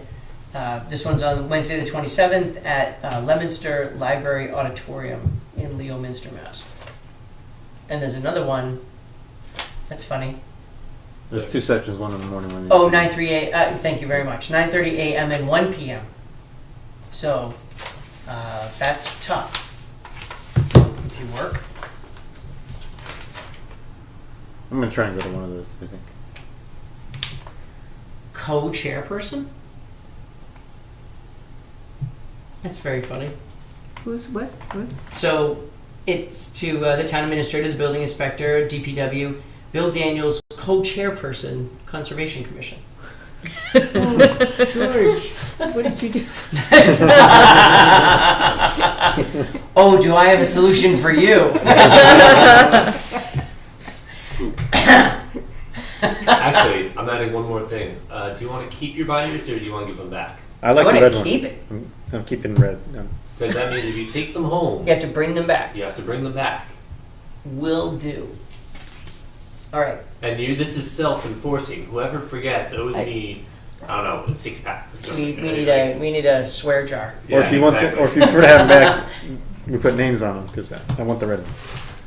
I'd like a soft cover. All right, on. all right, Even though- 1 minute. No, Molten. I didn't go, See, but these, You go first because you got your other thing you want to. I got what? You got that other thing you were curious about talking about. One other thing. 30 hurry up, seconds. guys. Molten. The $1 million thing. The million. Is that how much he wants? About the yeah.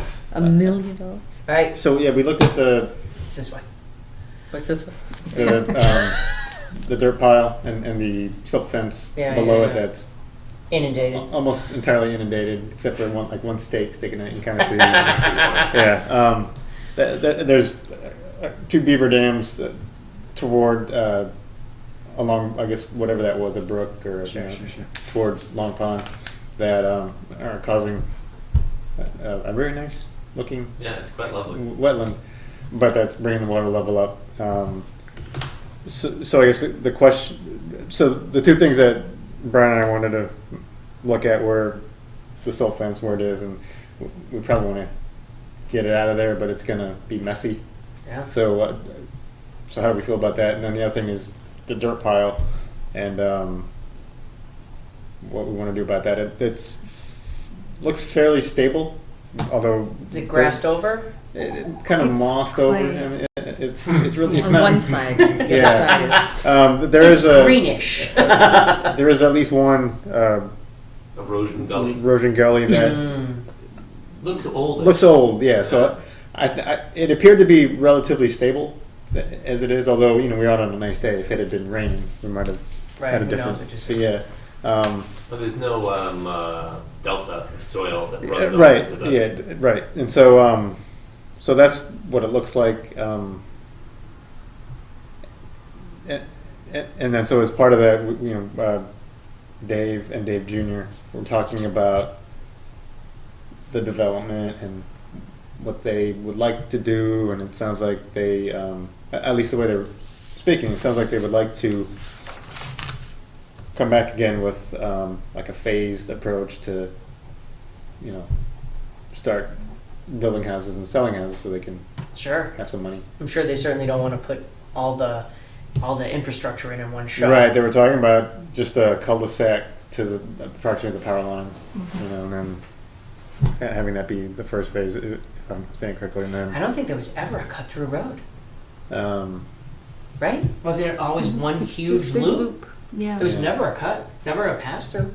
No. Yeah. Although there are a couple spots where they could do one, I Yeah. suppose. Yeah, no, sure, but they just, not in the It's original not the designs. plans. Yeah.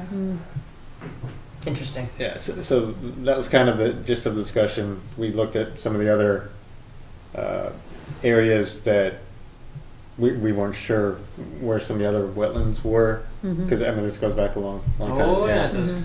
And we weren't sure if what Dave was suggesting is that from Wright Road up to the power line, that there really wasn't any Conservation Commission jurisdiction because there weren't any Not true. wetlands. So. Right, and Because so you had- we didn't have plans with us. and so, Yeah. Remember, it dips in. So You don't have to remember, it's on your pictures. Long Pond comes along like this, and then I'm thinking about what they did for is the road show on here? It doesn't show the Road road, but it show. shows the in between the parcels, so you can see where the road goes. Flip over. It's the next one. It's No, I'm looking at it right here. Yeah. Yep. No, I know, but the parcels aren't on there. Oh, well, I was more. Here, go one more, and you can get to the parcel. Okay, so Maybe I don't have that. sure. Oh, on the small view. Small view. What I was talking about is, so here's Long Pond. See this dip in here? Yeah, so to the right or to the east, there is some there, which I thought there was, but you now have nice. one of their I meant detention basins. I meant right up this the because road. your jurisdiction shows here, Oh, and so you can see, the parcels as they were cut out, what parcels actually would have any kind of jurisdictions. oh.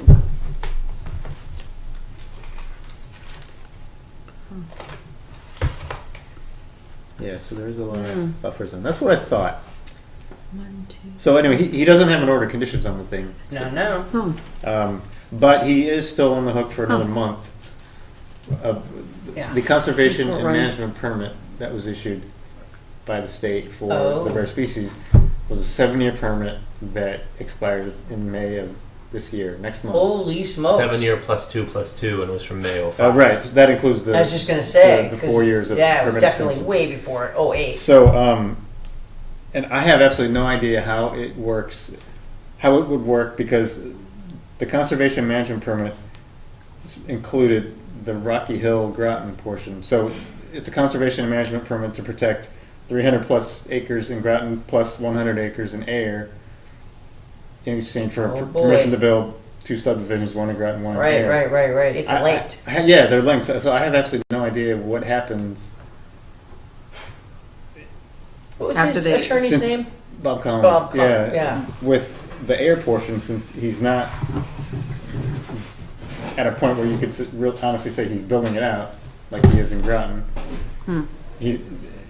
I think he can request an extension of the conservation and management permit, but he doesn't have an order of conditions to do any of the.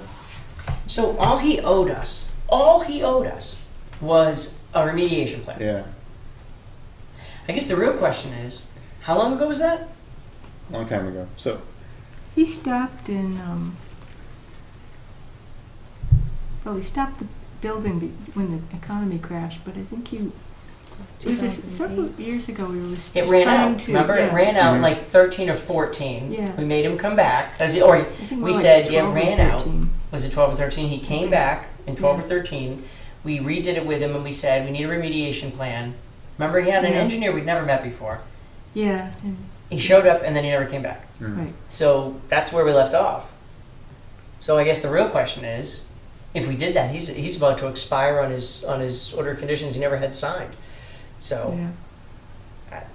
I'm tempted to say at this point he'd have to come back to us anyway. well, he definitely has to come back to The whole us. thing's- No, I mean you have to start over from scratch. Yeah, Yeah. that was clear. He understands that.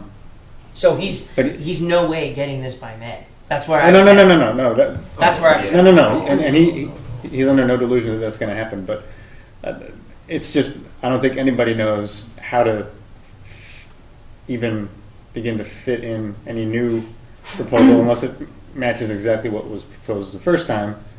Right. Because that's what was approved for the current conservation management permit. Okay, so that's easy. So what you do is you say, nope, you know what, we are going to do that. And even though you phase your build, you're still going to achieve the end goal. Mhm. So you're not misleading So that might anybody. work. Yeah. You're not misleading anybody. You're saying, I'm going to get there. Not doing it on day one. I'm doing it, over 5 years, Right, and it's a phased build. That's not lying to anybody. You're Right.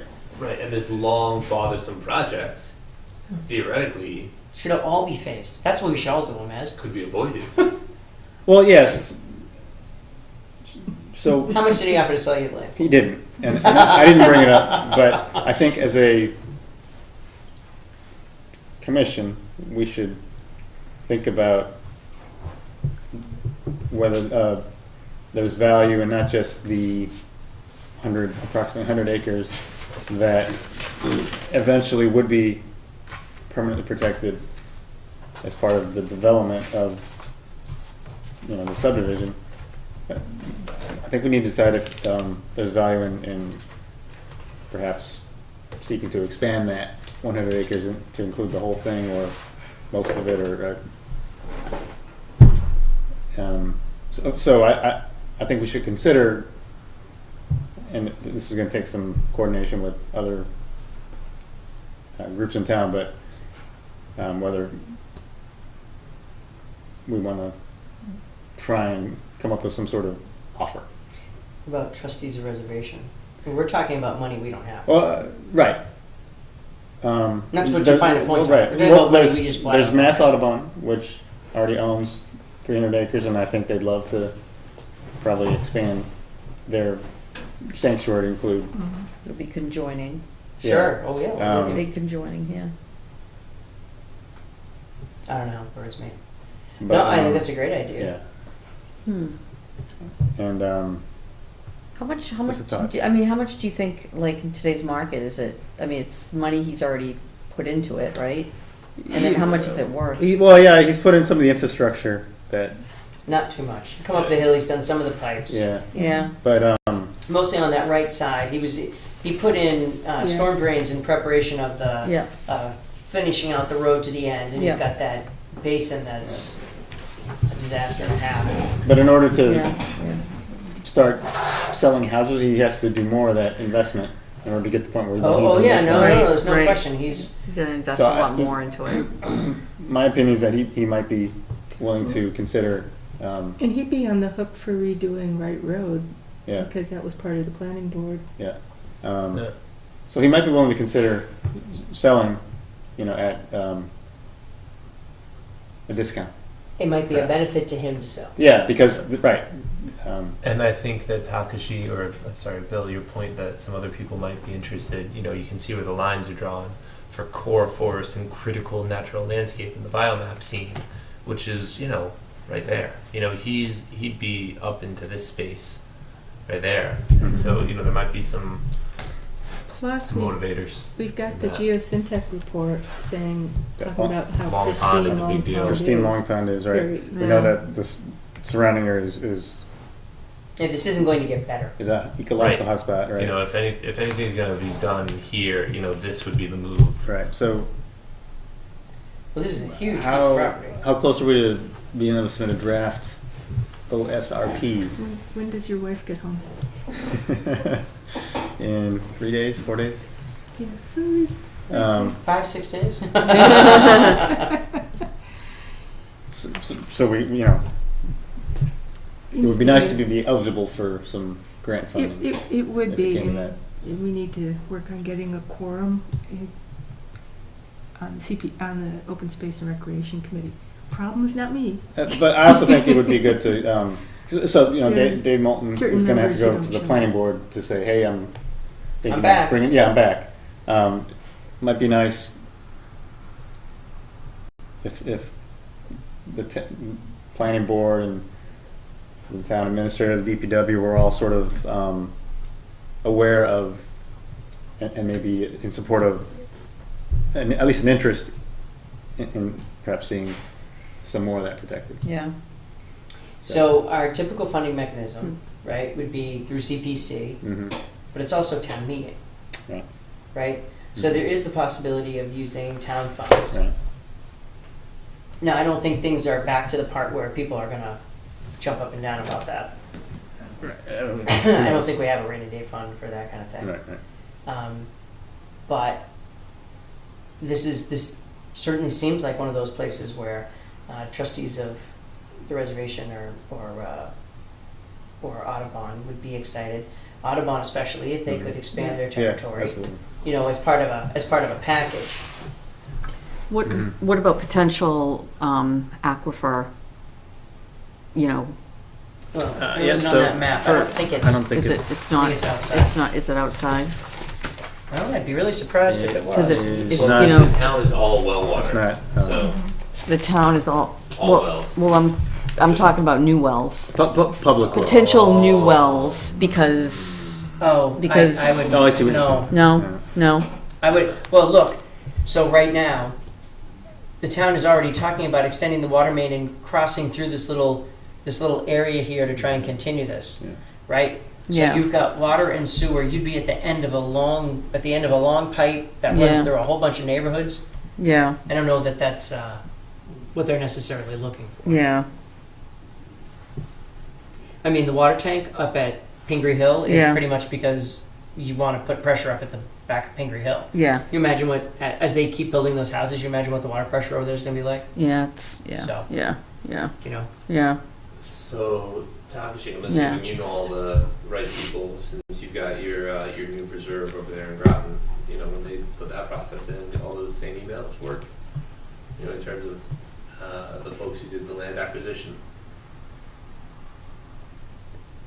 The regional director is new since then, so I don't have that person, but I can get it. So. Well, why don't we start with the most But- important part? So, Do you have a relationship with Moulton at all from all the work that they're doing over there?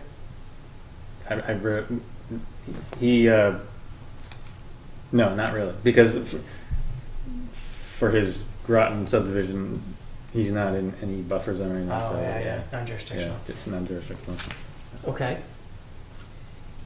That seems like the place to start. But there are other people in the town hall who have regular contact with him, so it's not. So yeah, it's the question, do you want to ask him if he wants to sell, or do you want to start asking? Well, people so if they I mean, want I to think buy? that ultimately that's Well, where I'd like to go, but Can always ask. I actually, Right way. there's There is a there are way- different right ways way to do and a wrong that. Yeah, way. right. So. I was on the machine at the gym, and he was on the stepmaster. A lot of them have names. But That's- no, you go. That looks I you like can that. see the wheel and the bus. It's one of those you should have, you can, yeah.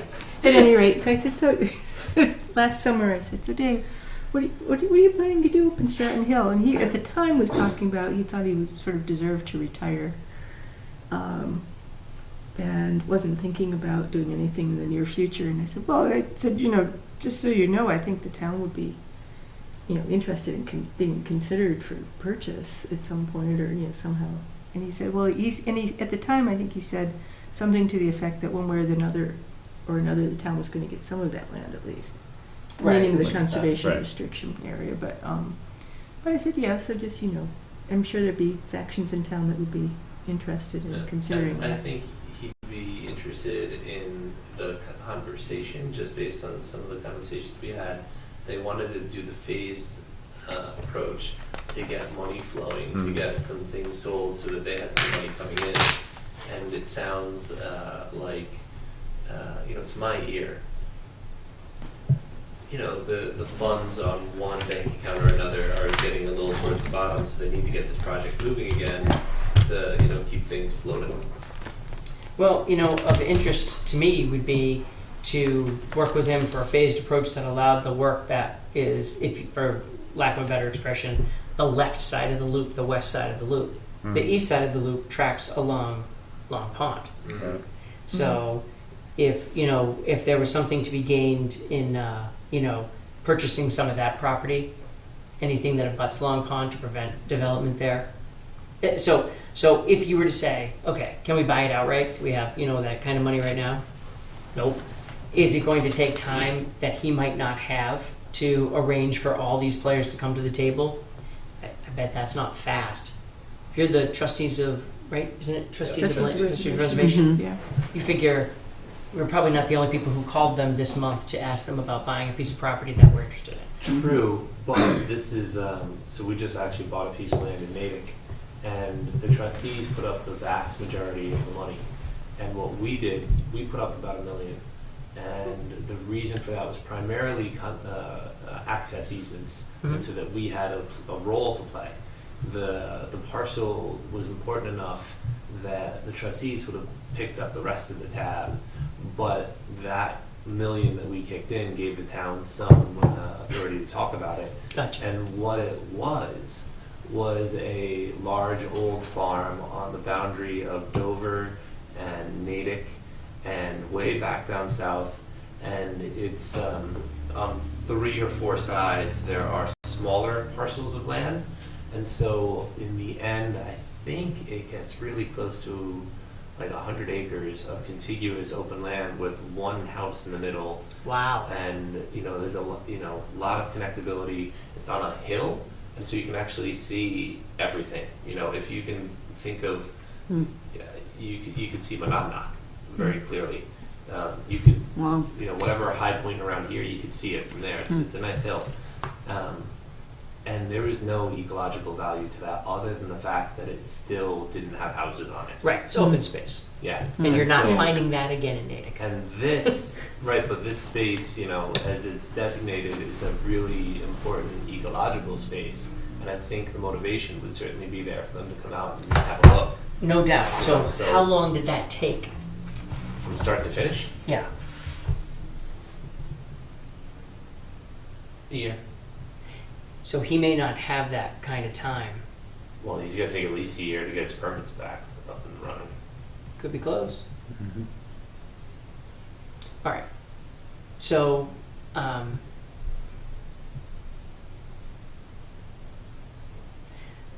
why don't we, so I guess the question would be, who do you start with?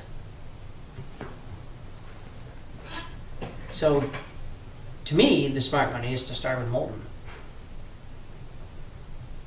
You know, obviously, Jess attacking him while he's on exercise equipment is valid, but it might make sense to, you know, sit down with him over a cup of coffee and say, we're just trying to figure out, with no pressure, but, you know, we'd love to go down this path, but. Yeah, I agree with you, and I think since we're discussing this in an open meeting, that Brian or somebody who works for the town should be the person to just say, hey, Dave, just out of curiosity, would you be interested in talking to us about selling? Makes sense to me, Yeah. just to the part of not even, you know, we've got, you know, offer, et cetera, just, would you be interested? Because we would be interested in working to protect more of that space. And obviously that's a big conversation with a lot of different folks to pull together the money, but, And if you he know. says no, then we know that we don't have to. Yeah, Right. right. Because it doesn't make sense to get everybody all worked up, only to find out that, you Doesn't know, want it's to at all. important to him to build this property or whatever. Yeah. But in a manner of speaking, You never know. It's essentially asking his permission to start calling people up and saying, hey, Right. this is a There's a conversation we parcel. can have. Right. Right, there's a parcel. Yeah. It doesn't make, to me, it Could doesn't be make any available. sense to, because we could go through a whole lot of work and come up with some number and walk in and he says, no, Right. no, I Yeah. haven't bought any other property in 3 years. This is the property I'm developing next year. Mhm. We have no idea. Fair enough. Yeah. So I'll give him a buzz. I mean, we can do it tomorrow, I suppose. By the way, whenever I see him at the gym, mostly I never say that. We say, hi, how you doing?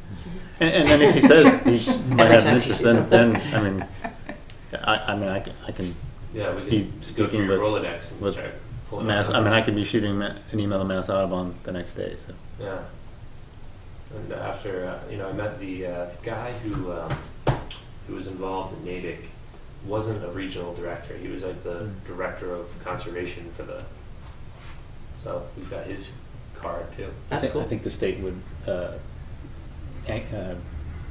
Angagan would be an ally. Really? Oh, yeah, no, absolutely. No, I have no doubt that we could coalesce all sorts of different groups because of the area that's on the other side. That to me is the biggest sell, right? The area on the other side, the Long Pond area, the ACECs. You are pulling together a piece of property that is unbelievable and can be protected. But the idea of protecting it would be fantastic to 15 people who have money, 15 groups that have money. Wonderful. If he doesn't want to sell, it doesn't matter. So that seems to be the place to start. Cool. Okay. Does he understand how ecologically important it is? Landmines again. So No, I'm just curious, because if he does, then it I might don't be. know that anybody's ever shown him that kind of map. No, he absolutely does. Because the Yeah. whole part of getting this permission Yeah, involved, remember, this was a huge piece of land, yeah, all the way into Groton. yeah, It involved getting permission from, was it Natural Heritage? yeah. As well as working with Audubon. He gifted land. Oh, that's right, right. Right? Yes. Or gifted yep. or they bought. Yep. I, Yep. I promise you it Yeah, came he up. knows, yeah. Okay. Yeah. Did you say motion to adjourn? And did you second it? sure. All in favor say aye. Aye. Aye.